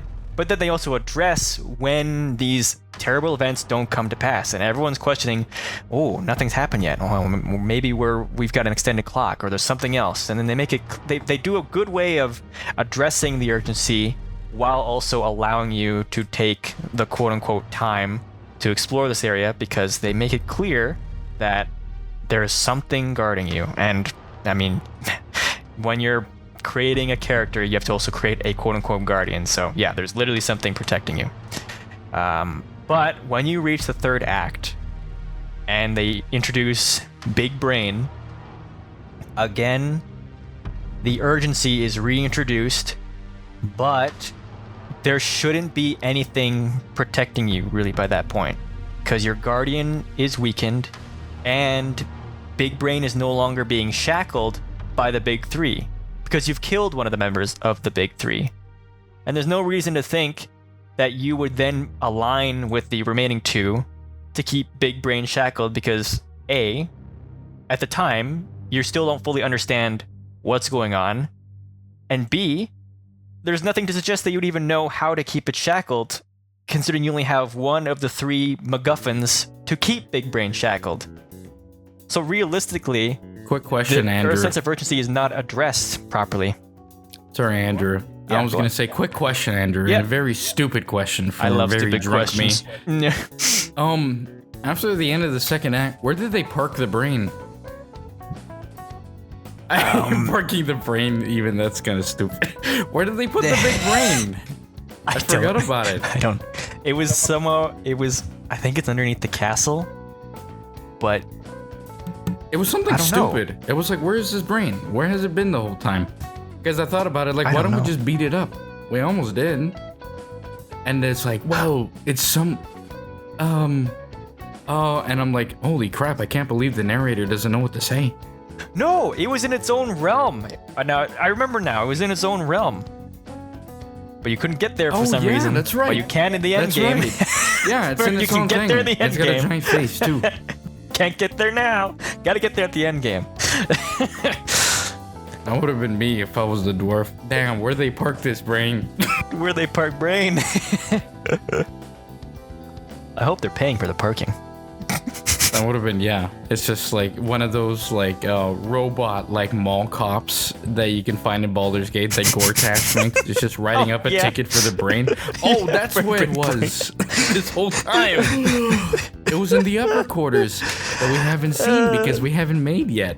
It hasn't been developed. That's right. Man, oh man. But what else do we want to say about the narrative? I gotta say, I just got some notes on like a couple of the companions, which are basically already kind of said before. Is there... No, go on. I have a few pieces to say about the companions Okay, still. you'll have way more to say than I do because it's like... Yeah. So basically, you've played more of the game and you've kept more of the characters around. For the audience out there, there's straight up like 3 characters I just didn't have in my party at all. One, because I explicitly killed, because I'm like, this bitch is ugly, and I also don't want to deal with this shit the entire game. That was Lae'zel. And literally my notes say, don't know, killed her because she was annoying as hell and ugly. Immediately knew half the game was gonna be her and Shadowheart arguing. It's like, killed her because That's she the was great ugly. part. You don't like a cat fight? You don't like a good cat fight? No, I like it when it's in Mass Effect, and you can go, it's like, why can't I do both? And then they get mad at you, and then you do one of them anyways. Let's see, what do I got here? The other 2 are, yeah, like Karlach and Will, which are, I guess like here I say it's like, they're the easiest of the companions because I missed them. And when I went back to look for them, they were gone, which was surprising. Because it's like, when I went to go back and see if they were like in the first act area, because I went into the second act, and like, I guess like in a game sense, it doesn't really make a lot of sense for them to still be there. But it would have been nicer if they were still there so I could pick them up and then continue their story, because when I played through them, it's like that joke I said earlier where it's like these are like anime like main character protagonists, where it's like you see them in the classroom and it's like most of the people in the classroom look like normal Japanese kids, and then it's like, oh, here's your anime protagonist. That's right. Play who's the main character. Yeah, exactly. I wonder who it is. Yeah, I wonder who it is. And it's like, oh, it's clearly Karlach and Will. But when I talked to them, they had nothing interesting to say. And I don't know if that was just like the game got bugged, or if I was just like, because to also put it to the audience as well, when I was playing through this game, if I played these games on a Saturday or on a Friday night, I probably don't remember what happened because I was so piss-ass drunk, it was like, whatever. So it could have been very much like, I'm going through this game and it's just like Karlach and it's like, ooh, I'm big, I'm muscly, this is everything Tom would love. And I'm like, nah, this bitch is annoying, who cares? And then I went to go do something else instead, and then fell asleep on my couch or something. But going from there though, the companions that I did enjoy, it's like Asterion for one. I really did like Asterion. By the end of his sequence and his like narrative, I really did like him. His voice actor like did legitimately deserve to win that game award for best voice acting, because he was really damn good at it. But like at first I thought it was really annoying, or just like, oh, Yeah, no, that's fair. Oh, I'm trying to suck your blood. And then by the end of it, it's like, nah, Asterion, we're gonna kick you. We're gonna kick his ass. Kick that vampire asshole's ass. That's right. You all right, white boy? Yeah, you get a pass. You're a white boy. Yeah, that's right. Shadowfart, out of all of them, she was straight up my favorite companion. Out of the whole crew, like she to me had like a very initially interesting story. She was the most like the most that she had to hide, the most like, oh, she's a Sharan. She's like, oh, okay, these people are not good people, typically. And then the more and more you get to know of her, and like, what's going on with like the cult and things like that, and then her redemption arc into just being just, I don't know, another like a white colored girl at this point. But by the end of it, one thing I didn't get with her story was like, I was confused, or maybe I don't remember, which could be true. I was confused. Why did the Sharans wanted Orpheus in the first place? The Sharans. Yeah, they wanted the artifact. Why did they wanted the artifact again? Either that is never touched upon, or my brother and I just didn't make the right choices to figure out why it was stolen in the first place. But that is one thing that I genuinely do not know. Now, there's probably people out there that are screaming, oh, you were an idiot, you didn't figure it out. But, it's one of those things that, it is possible to miss plot details in this. And that's not necessarily a bad thing, because that does reflect the brevity of choice. However, the game is already huge enough as it is. And doing multiple playthroughs, while definitely encouraged, like watching or like rereading or going through these RPGs is typically what's expected. It can't be expected of everyone, because not everyone has the time. So it's just one of those things that we just probably never got addressed on our individual playthroughs. So it's just one of those mysteries that we'll never learn, or we'll have to play through and fill in the blanks ourselves. Yeah, it's one of those, like, if there's a member in the audience screaming, or I'll probably know if we were wrong in some case. But yeah, like, I don't really remember why they wanted it. I don't remember at all. Like, the only thing I can think of in my mind at the moment is that they wanted to use it as the device to store, like, Isabel's, like, lady wife thing. Like, I forget the bad bitch name, but like, not ball bitch, bad bitch. Isabel's like lady friend. It's like, Dame Aelin. Yeah, Aelin. There we go. Or it's like, I could see like, oh, they wanted to use the same device to put her in it, so she's away and she couldn't be, you know, whatever the Sharon's plans for the world would be safe because she wouldn't be able to get out. Which, you know, it's like, well, I guess they didn't, you know, they didn't plan for her to be redeemed. Just saying, but idiot. But that's what I gotta say. Bozos. And kind of as I said before, Gale, I think, honestly, I think is the worst out of all the companions. At least Lae'zel has something going for her because I killed her immediately. And she didn't have anything else to say for the rest of the game. Gale was like, it's just one of those where, like, he's not particularly annoying, but he's just, like I said before, he's a ripoff of Anders from Dragon Age 2, but somehow even more of a Gary Stu. Like, you know, I was the lover of a god, and then there's a bomb in my chest, and only I can save the day, and like that sort of stuff, and so on. And then it gets worse by the end of the game. Full disclosure, I didn't play the epilogue DLC that they added later, because I'm like, well, I'm done with this game. Once it's off my hard drive, I'm wiping my ass with it, because I don't care. It's done. But it's just like, at the end of the game, it's like, oh, I'll remember you when I'm a god. And it's just like, come on, man, really? It's like, at least with Anders, it was just like, I'm gonna blow up the church. I'm gonna blow up the chantry. And he did? And I was like, holy shit, Anders, you're insane for doing this. But, hopefully Wade's just too drunk for that and he won't remember that detail. 60 plus hours in from now when he starts playing Dragon Age, but whatever. Oh, of course not. Of course not. Let's see, what else do I got? I'll be fine. Halsin wasn't bad, but I felt like he was missing for like good chunks of the game.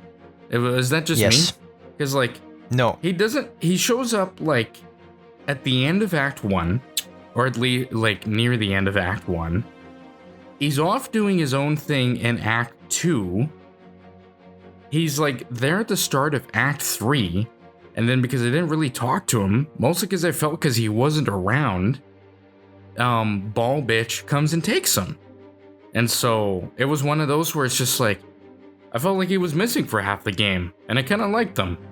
He wasn't crazy interesting, but it was like, what the hell happened to this guy? Like, so, yeah. That's that. What else do I got? Jaheira and Minsk, which are all from these games. So Jaheira and Minsk are companions from prior Baldur's Gate games. They are portrayed by different people. The guy, I think it was Matt Mercer, that tries to play Minsk. Matt Mercer from Minsk, yeah. He tries his best to do like a Jim's Cumming voice, and it works relatively well, but it's one of those where it's just like what happened to Jim's Cummings? And he's like, it's ever so slightly off, and there's you may not catch it at first, but the more he talks, the more you're like, okay, no, this isn't Minsk. Yeah, not quite, at least. Yeah, it's like he doesn't have like that rasp or some sort of like flange in his voice that Jim Cummings has. At least from it's not as bad as Saravok, where Saravok has like such a like distinct character that you've heard in a million different things. And then it's like you see him at the end in like Act 3. I'm like, oh man. But he also kind of died and came back. But Jaheira and Minsk to me are like they're really just there for member berries. Really. Like a part like she could have been like her own side character in Act 2, and it would have been like, and you know, you see her in Act 3 and if she came back for the end, it would have been like, oh, okay, no, that's kind of neat. Like, yeah, it's like, oh, we've seen this before. We're going to do it again. I'm like, okay, that's pretty neat. Then they add her as like a companion, and it's just like, she's really just there to say, remember a more interesting game? Yeah, I've been there and done that. And as I said before, her quest in Act 3 to get to Minsk was bugged as all hell. To the point where, like, I had to, like, I couldn't do the Harpers, I couldn't do anything like that or whatever. And so eventually I just went to the bank in Baldur's Gate, and I'm like, well, oh, okay, I could go through this door. Let me see what's at the end of that. And then it's like Minsk and like, that thing is filthy. I was stuck in there for whatever. And I'm like, you're telling me I spent like a good chunk of my Saturday trying to get this thing done. And I'm like, you telling me I could have gone to the bank this whole time? Yes. I didn't have to like try and dick around with this clearly broken game. But Minsk is like Minsk more so than Jaheira, because Jaheira has stuff to do in Act 2. Minsk more than anybody is a very like member berries guy. Is a member berries companion above all else, which is fine because I like Minsk. Minsk is still funny. It's really funny when there's like Minsk and Jaheira and you find the drow for Shadowfart's quest, and they're like, "Really, you again?" Like that was actually genuinely funny. I'm like, "Oh, okay." They did well in that regard. But man, bringing back Saravok was I really didn't like that at all. Because it's like you go back and it's like Saravok, and it's like this is the nastiest kind of member berries, and it's just like Saravok. It's like, didn't they kill you 100 years ago? And it's like, oh, I got better, and it's just like, really, oh my god, dude, really? You literally, it's like this, and it's like it was whatever. Yeah, I have my own hangups on some of the legacy characters, and I'll go more in depth in those when we're closer to the end of our discussion. We're just gonna focus mostly on the companions that we get throughout the game. But before I give my ideas or my opinions on those waves, did you have any like standout companions? Anyone kind of spoke to you? I love Shadowfart. I will die for Shadowfart. I'll marry Shadowfart. I'm gonna do a quick insert in here, where it's very great, Andrew, that you said legacy characters or characters from old games, because in my notes, you know what I have them as? What'd you have? Sloppy seconds. That just goes to show our thought process. That's what they felt like. But anyways, Waves, go right ahead. Keep talking about Shadowfart. I just love her, and I like her. You sounded like DJ Spitz at this point. That's about it. You're gone, aren't you? Ooh, me? No, I'm just distracted right now. Looking at pictures of her shadow feet. Yeah, shadow feet. Shadow My feet. goodness. I'm gonna Google Shadowheart feet now. You know what? It's not hard to find. Almost all of her armor sets have her dogs out.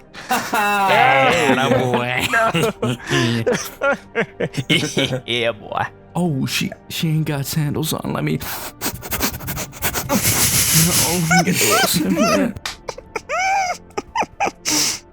Oh my god. Editors, no, I should probably cut that out.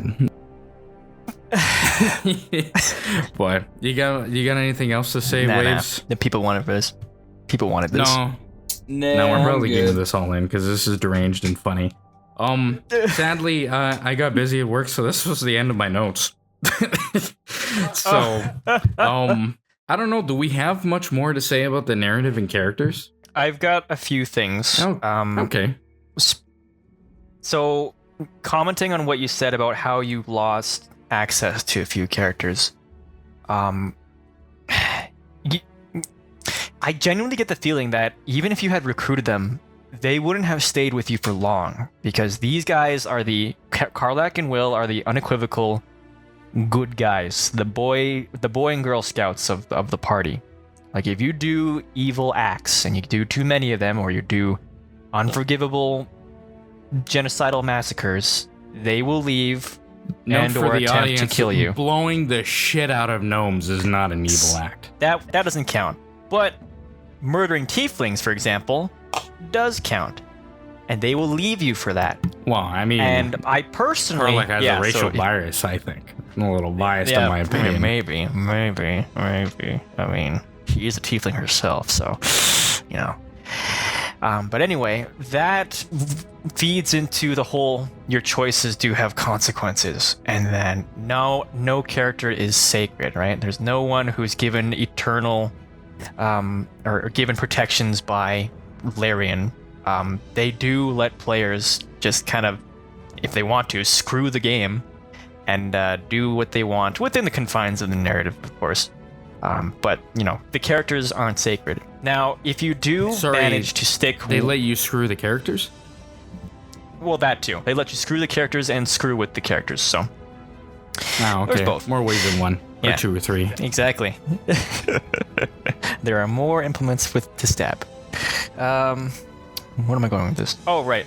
If you do manage to stick with them, their character writing on an individual case-by-case basis, if you're divorcing it from the main narrative, is pretty good. They're each dealing with, their own heavy baggage, and they're touching on a lot of serious topics.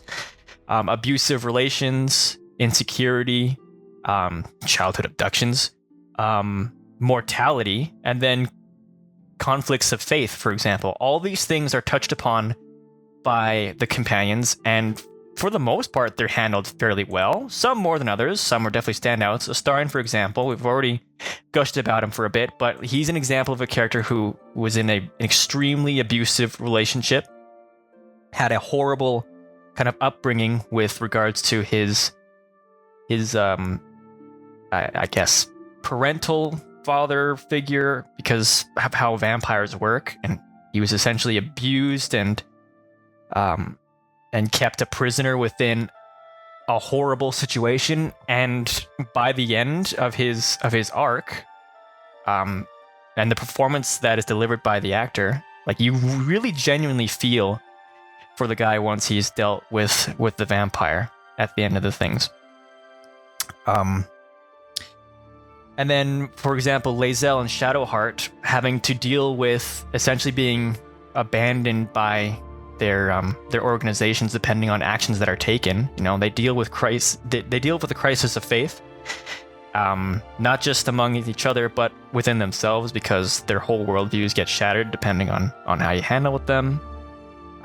Both Will and Will's kind of forgettable, but both Will and Gale are sort of dealing with insecurities based on their actions with their own patrons. And then Karlach has this whole notion with her having her own quote-unquote bomb within her chest that is handled much better, because she's having to deal with the fear of dying, mortality in general, because her the amount of time she has left on the mortal plane is short, and she doesn't know how to deal with that, and it's quite compelling. So on an individual case-by-case basis, yeah, each companion is very well performed, very well written, and they each could have had their own essential spin-off games. It's just they don't all tie in with the central narrative, so it's hard to reconcile their great character development and character writing with the central narrative of dealing with Big Brain, Big 3, and the Tadpoles. So it's that weird bit where you love them, but you don't really know what to do with them, right? So that's how I feel about the companions. And then the issue regarding, like, Minsk, and I guess to some extent with the druid guy Halsin. They don't have a ton to engage with the plot because they don't have their own tadpoles, and Minsk is introduced extremely late to the game, and late game companions never get development. But Minsk even worse, because he's a legacy character from the previous ones, who had his own sort of arcs. Not so much in 1, but in Baldur's Gate 2, he had his own sort of arc. And then in this game, he really doesn't get a whole lot to do, because he's just the lovable idiot who is strong, except he's not strong. They reduced his strength considerably because rangers aren't strong. Jaheira does have a little bit of an arc, and he is developed much more from where we left off in Baldur's Gate 2. But even still, you don't get enough time to spend with her. So even though there has been some growth and development with her having her own new family and leading the Harpers, it's still not explored nearly as much as I would have liked. So there's good and bad with each of the companions. Obviously, the new ones are standout, again with their individual writing, but all in all, it's still not tied very tightly with the main plot. Yeah, like, basically a thing I kind of come back to in my head with this game. And it's funny because I put it for like Jahira and Minsk, like sloppy seconds, but just sloppy. It's one of those where I don't know if the game was just too big in scale, it was too ambitious, it was too much presentation, too much like of what Larian is typically used to. But by the end of it, it felt incredibly sloppy. Like it just kind of, especially the third act, it feels incredibly rushed. It feels like they got to go through two big villains plus the main bad villain at the end. They got to do it quickly. They got to deal with the Guardian. They got to deal with this. They got to deal with the brain. They got to deal with Orpheus. They got to deal with like the brain. They got to deal with Orpheus, and they got to deal with the brain. And then you're also wrapping up everybody's individual like arcs at the same time. Some of which are really just kind of like, oh well, yeah, let me get me out of this damn thing. And then the terrible vengeful spirit paladin will leave my camp. But it's just it's just like, man, like near the end of the game, like I said, it got to a point where in the final sequences, I almost got like some sort of cheat thing to just blast through it because I was so tired. I was so like, man, I am so done with this thing. I need to finish this game. And so I got it in the end with you, Andrew, and Waves. Well, Waves, you didn't play it to the end, so I can't really quite ask you. But what do you think of like just the final ending? Like, what do you think of like? I personally think that the ending, I think it was sloppy. I think it was like the end happened. You beat the big final brain thing. You kicked it to another realm. You killed it. And then, yeah, everybody kind of just pats themselves on the shoulder, and it's like, well, good time was had by all. So what do you think, Andrew? Well, I finished it after they had included that little bit of epilogue at the end. So I'm going with this with a different perspective. One, because I'm essentially getting like the Mass Effect 3 quote-unquote fixed ending experience out of this, right? I got to the point where I was able to catch up with all the companions and see the conclusions of the arcs that my brother and I had put them through. So, for example, when you're talking about how Gale was going to remember you when he becomes a god, we didn't get that because we didn't tell him to pursue that avenue. So instead, when we met up with him, Gale was just like a tenured professor at some magic college, and it was a very humble ending for him, and one that we quite enjoyed. Karlach and Will went to hell to become devil slayers. Lae'zel was off on a crusade against her people. Shadowfart was still there bathing her shadow feet. I think my brother had romanced her, so that's why she was kept along. And then Halsin was apparently dancing around in the shadow cursed area. So all in all, I feel like I got the fuller ending, the better experience, and I was satisfied with the ending. Okay, yeah, I'm pretty sure if I would have had the full ending, I probably would have been a bit more satisfied, but as I got it, it was so rushed, I was almost like baffled. It was like, oh damn, they really had no time at all. They really needed to get this thing out before Starfield, huh? They were that scared? Yeah. They were that scared, huh? Which is kind of funny, but, and it's like, oh, because Starfield sucks? No, shut up, one. Two, because they're completely different games and different genres. But anyway. I don't know, Tom. Starfield didn't win Best Actor. Because Todd wasn't in it. Todd was busy being God. That's true. But anyways, the part of the ending I really did like, it was like Withers. It's funny, we haven't mentioned Withers this entire thing. But it's just like Smithers. It's Smithers. Smithers. Yeah. Sir, I'm having gay sex, Superintendent sir. Chalmers comes in to beat up the brain. That would have been great. Superintendent Chalmers. Yeah. Wow. I'm from Icewind Dale and we don't call it that. No, it's Baldur's Gate expression. No. Not nicely. The Baldur's Gate expression. That's it's an illithid brain. An illithid brain? Localized entirely underneath the city? Yes. Yes. Can I see it? Yeah. No.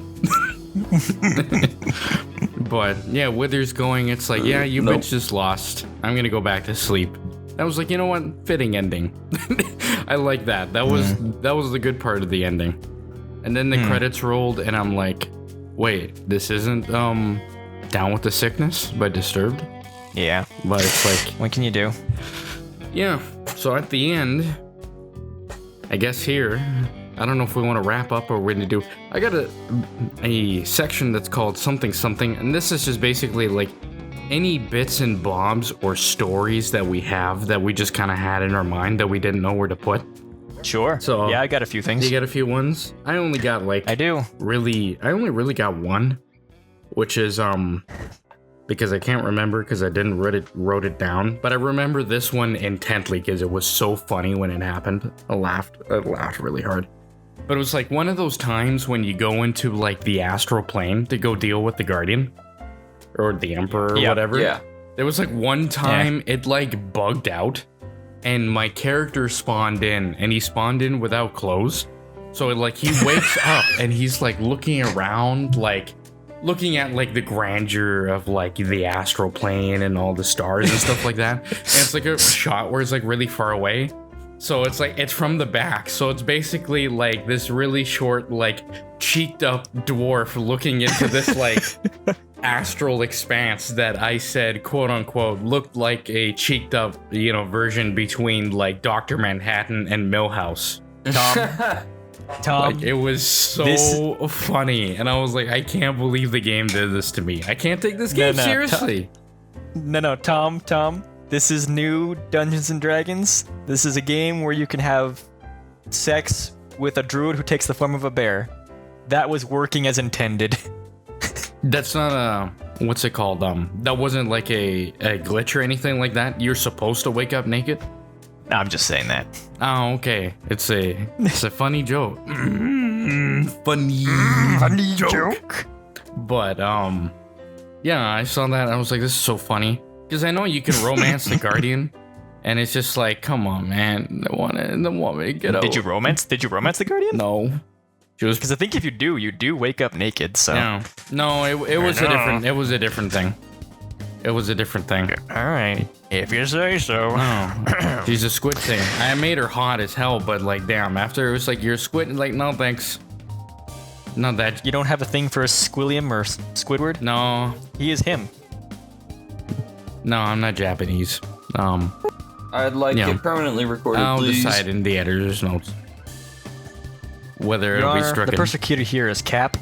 Your Honor, future Tom, disregard anything Andrew says. Your Honor, I'm the honor. I am the Oh boy, we're just devolving into nonsense. Andrew, say whatever bits and bobs that we have. Yes, just tying up some of the things that I've spoken on throughout our discussion here. Again, I played to completion much later, so while there were still some bugs, there was nothing sequence breaking. There was only instances of AI doing something that triggers a different part of the encounter to speed along, and then it didn't break the quests, but it did leave me wondering, like eyebrow raised, like, oh, was this supposed to happen in this order? Because this feels out of place. But then everything would still conclude nicely. So overall, there were still bugs, but nothing really broke it. That being said, however, I do agree with this notion that it was not finished. I know for a fact that the 1.0 release was not finished. How do we know this? Every major update that had come within the 3 to 4 months following the release were almost as large as the game itself. So, this led to the logistics issues with my friends and why we still haven't finished the playthrough and why we had 1 or 2 false starts. It's because every time a new update would happen, we would all end up out of sync with each other. So we would genuinely have to plan in advance to update the game and pray that a new update wouldn't come by the time of our scheduled playtime. Because if it did, we would have to wait for that person to finish updating their game, and it would just take too long. We wouldn't be able to play. So there were several instances where it was just not possible to play because all of our instances were out of sync, and we had to go through the whole updating process, and it was just a hassle. Thankfully, in the year of our Lord 2024, that is no longer the case. The game is in a relatively stable state with only minor patches here or there, so there's nothing really game-breaking. But the fact that they essentially had to finish the game, and now hearing how you essentially had only a cheapened ending versus the more quote-unquote Mass Effect 3 fixed ending, it makes a lot of sense why these updates were so large, because they were just finishing the game after the fact.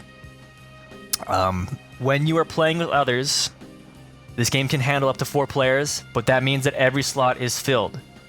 So, because 9 times out of 10, people do not want to play as the pre-made characters, they want to make themselves or some abomination and play as that.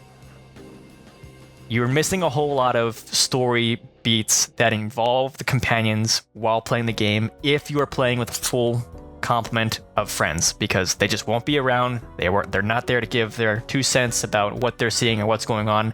And it's only after the fact when you speak to them that they'll comment on things if, and that's a heavy if, they comment on things. I totally get the large amount of companions.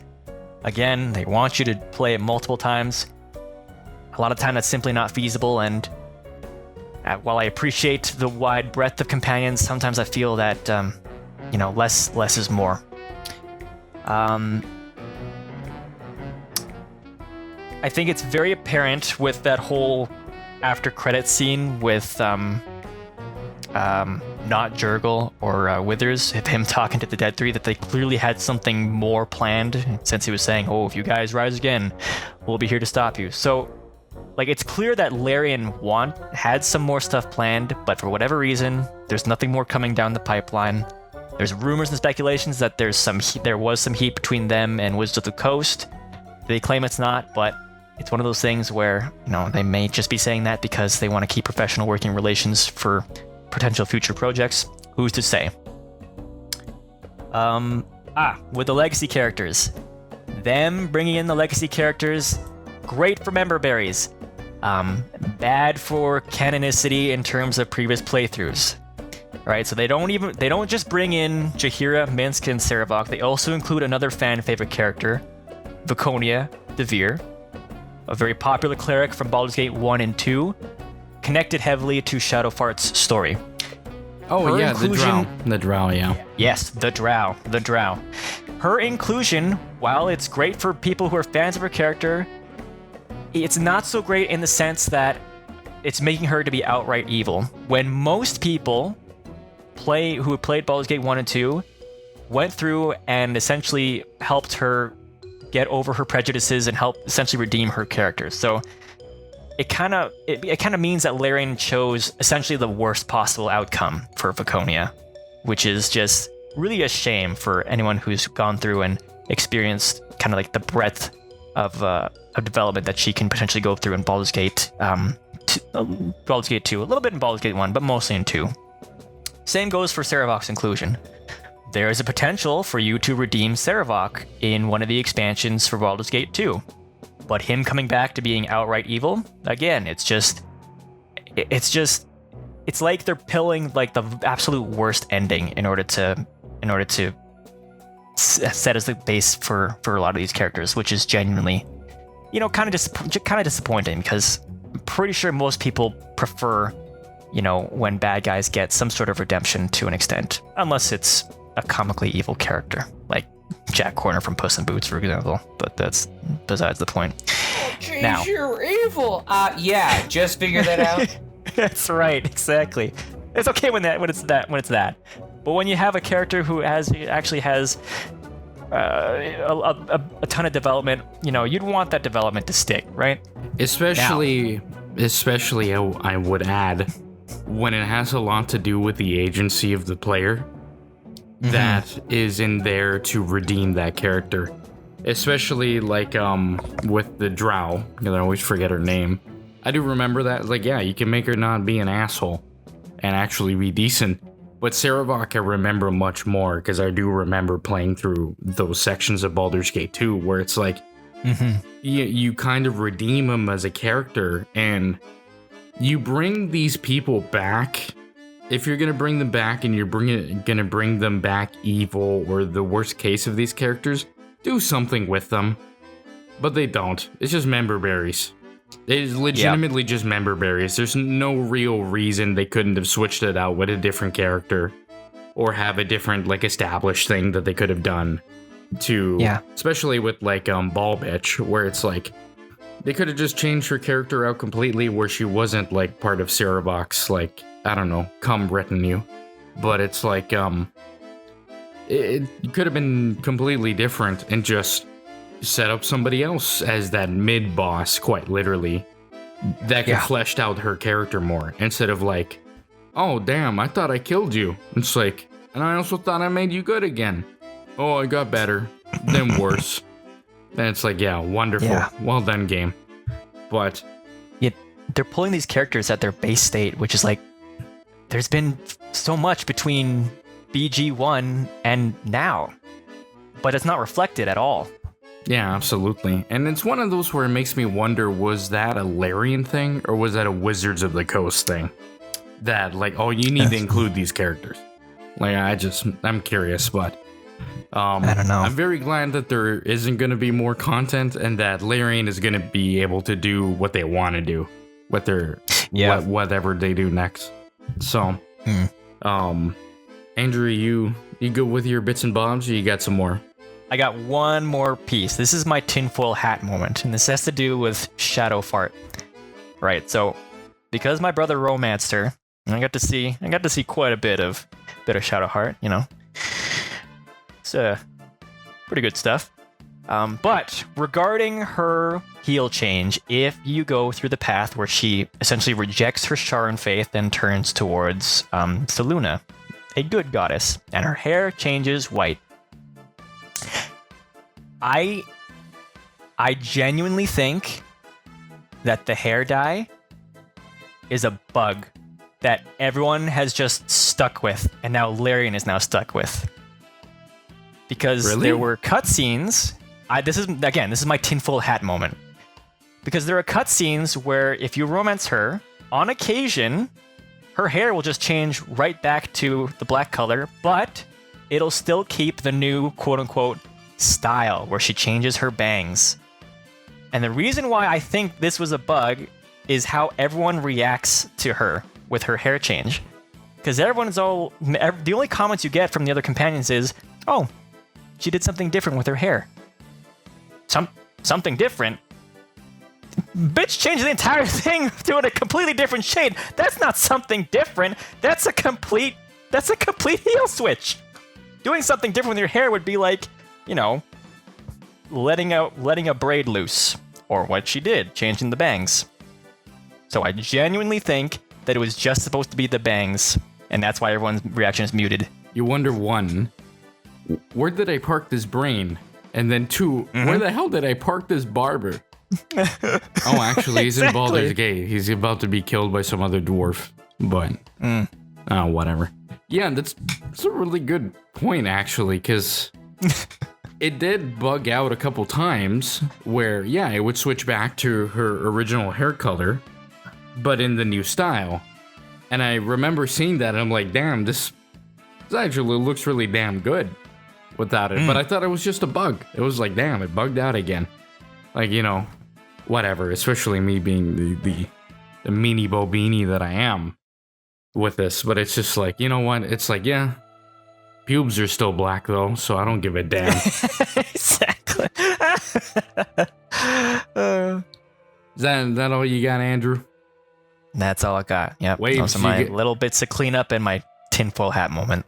Alrighty. Waves, you got any bits and bobs or whatever to throw in? No, I think I'm good. Okay, gang. I think we're finally getting to the period where we can wrap this sucker up. Are we all pretty happy with the discussion of this game so far? Do we feel like we left anything out? I think we did a pretty... I mean, what a CRPG of this scale, you could go on endlessly and endlessly and endlessly. And there is I want to strike a balance between having a nice, decent, fair discussion and also having a discussion that like Waves can be in some capacity because he hasn't finished the game.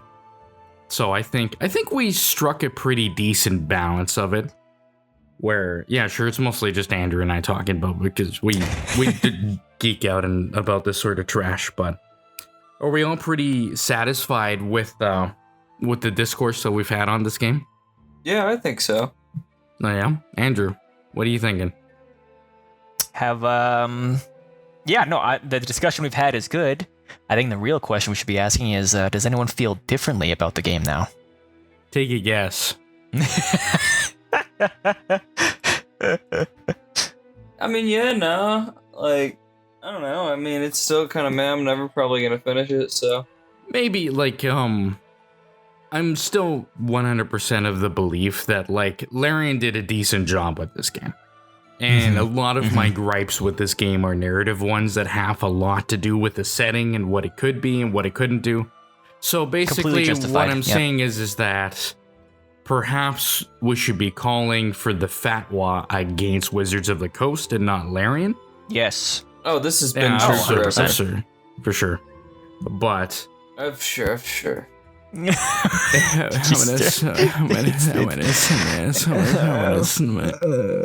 They're gonna be calling me DJ Spitz by the time I get to the bottom of this bottle. But yeah, no, I think there are some, like, I really do want to see. I might like wiki surf or watch some cutscenes or something like that for like Karlach and Will, just to see what that's all about. Because like those characters, I miss them completely, and maybe they might get more interesting over time. But who knows? What about you, Andrew? With this discussion, have you changed your opinion much, or is it pretty nice and decent, middle of the road, more optimistic? Yeah, this has definitely reinforced my opinions regarding like the main story and just how kind of meandering it was, I found. But overall, I still think that like the gameplay experience is still very tight. I think we've illustrated that with our discussion, and that the individual character beats and character writing for their own individual stories were exceptionally well done. So yeah, overall, I'm still sitting very much in the positive camp about this being like a great game. But I do agree with the sentiment that the story does leave a lot to be desired. So yeah, I would agree with you in that regard. Yeah, and I can also reiterate as well that on the whole, this is a good game. Like, the kind of content that you get, most of the stories decently as I get. I'm just a snob. I'm a snob that's been around the block more You've been times. around the block, you've earned that right. I've been around the block so many damn times, it's not even funny. So, like, I'm a snob with this kind of stuff. Which is funny because then with different settings and different universes, I just eat it up like it's whatever. Star Wars. Yeah. But, I don't give a damn. Not this new show, though. This new show is like, you know what? Sometimes I'm tired of eating shit. This new show is, Yeah, but no show's safe. It's no something show is safe. else. But there's some things I could say that it's like, man, I would be in big trouble if I said it, so I'm not gonna say it here. But, no, it's still like, if you are interested in this game, please never let any of our opinions ever like retract you from wanting to play a game. Like, I might be this bitter old grandpa that's like, oh, back in my day, tieflings were gypsies, but They can't be. They have an entire race for that in Ravenloft. Yeah, but anyways, Yeah, like if you were interested at all in this discourse and you're like, damn, maybe this game is for me. I'm pretty sure this game's always going to be on sale. It's going to be selling all the damn time. As of recording, you won't hear it by then because I'm not going to edit this trash out that quickly. But there's a Steam summer sale, so maybe you could pick it up then if you wanted to. Or if you were interested, you would have picked it up already. But hopefully, if you do like this, or for anybody else that has played through this and really enjoyed the game and is listening in on our discourse, and wants to know why I'm such a bitter old grandpa and old head about this stuff, go and try a lot of those older games. And if you still maybe don't even understand why I think that way, at least I would hope that you've enjoyed them, in a sense. So, with this sense, in the whole, I'm glad that Larian has the success. I'm glad they got the money. I'm glad they got the big bucks. And I hope whatever they make next is going to be great. And I'm pretty sure it's going to be. And I'll be there to enjoy it. Like with this one. At 1.0. Hopefully in a better state than this one. Just saying. But, yeah, well... yeah. But with that, fellas, I think we pretty much decently wrapped it up. So... That's, There, we did it. Yeah, we finally did it. Are you happy now? We did it. Yeah, all like 3 of you. All 4 of you that really Are want to... you not entertained? Yeah. But as far as this format goes, I think it went really well, actually. I mean, like, sure, it's like 4 hours long, but I mean, the fact that we've went through it this long and we had this much to say means we had some stuff to say. And we genuinely did enjoy it. Waves, did you enjoy this new format for this discussion? Yeah. We'll have, down the road, we'll have other games and stuff like that, and we'll try to get in a game, one that you've completed and you got way more stuff to say about that way, because you can see.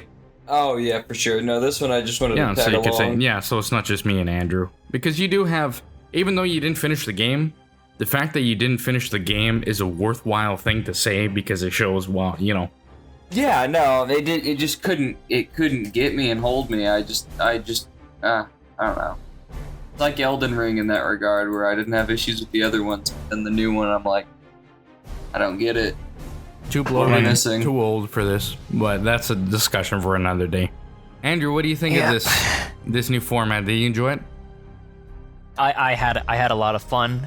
Again, I might have been predisposed to have a lot of fun because this is a game that I enjoyed, and I had a lot to talk about, a lot of thoughts. So if there's anyone who's annoyed of my voice or anything else I have to say, there's probably going to be some stuff where I don't have nearly as much to say. But no, I am looking forward to seeing what else we have to talk about next. Yeah, and good thing that you mentioned that, because I think now that we're at the end of this, we should have technically done it at the end of the last TomCast, but that had come out before this one, which wasn't the plan. So, at the end of this one, which is now, we are going to figure out what is the next big, like, spoiler cast game that we're going to talk about. So, I would say, I don't know, like, gang, do you have anything in mind? Yeah, but I'm kind of gravitating towards like Halo or Fallout, maybe even a Dark Souls, especially since Shadow of the Herd 3 just came out. We're not doing all of them in one. We would be talking about like one game, and then another episode we talk about a second game or a third game, that sort of stuff. Like, for example, if we do Knights of the Old Republic, then we would just do one, and then in another episode we do two. Naturally. That'd be a good one too. Knights of the Old Republic. But you know what? I'll go Knights of the Old Republic for my next episode suggestion. What were you hoping for? I was gonna pick that one too. All right, well then, Knights of the Old Republic. We're gonna do that. We're gonna do Knights of the Old Republic. Okay. Yeah, let's do that. So, I see we got Wiggers here as a guest. We'll have to contact him. We'll have to contact him, see if he wants to join in, and hopefully he can get it. We'll track him down. Because I know he would be way up into this sort of stuff, but he needs to get 100%. He needs to get an actual microphone and know how to use a goddamn piece of editing software just to record. But that is with that. Maybe you might be listening to the end of this one. We'll contact you way before that, but My choice was gonna be Knights of the Old Republic, or the other one was gonna be, because episode I guess is coming out like in the fall, which would probably be like, okay, maybe we talk about Persona 3 Reload or something like that. But I think Knights of the Old Republic is a nice one that we can do. So, All right, KOTOR. yeah, I guess it's gonna be KOTOR, Star Wars, Knights of the Old Republic. So for the audience out there that is still listening in on this trash that we would have through like probably 5 minutes of deliberating, we have chosen Star Wars Knights of the Old Republic as the next game that we're going to be talking about in this sort of discussion thing. As per usual, because we've chosen it now, it'll allow us to, we'll get it installed and start playing through it again. Yeah, so that way we don't have to do it right away. I'm not expecting anybody to blast us through in a... I was planning to anyway, so this works out. So, what do we want to say, gang? Maybe a month from now, or maybe 2 months from now? Let's say... Oh yeah, I can bang through it 2 months? for sure. I'd say so. Try to record maybe like early September, late August. That should work. Yeah? Okay. That sounds good. Yeah. Then, well, there you go, ladies and gentlemen. Next one is going to be Knights of the Old Republic. That one's going to be awesome because this is a game we all love, and this is going to be a game where it's like, finally, we can all just really love it, and it will be a nasty circle jerk. But, yeah, so with that, yeah, I guess that'll be the end of that. So, ladies and gentlemen, this is, of course, Tom, the Chosen One. You've reached the end of our TomCast Baldur's Gate 3 spoiler cast discussion. Gang, do we have anything more to say before we kick the bucket? I mean, leave?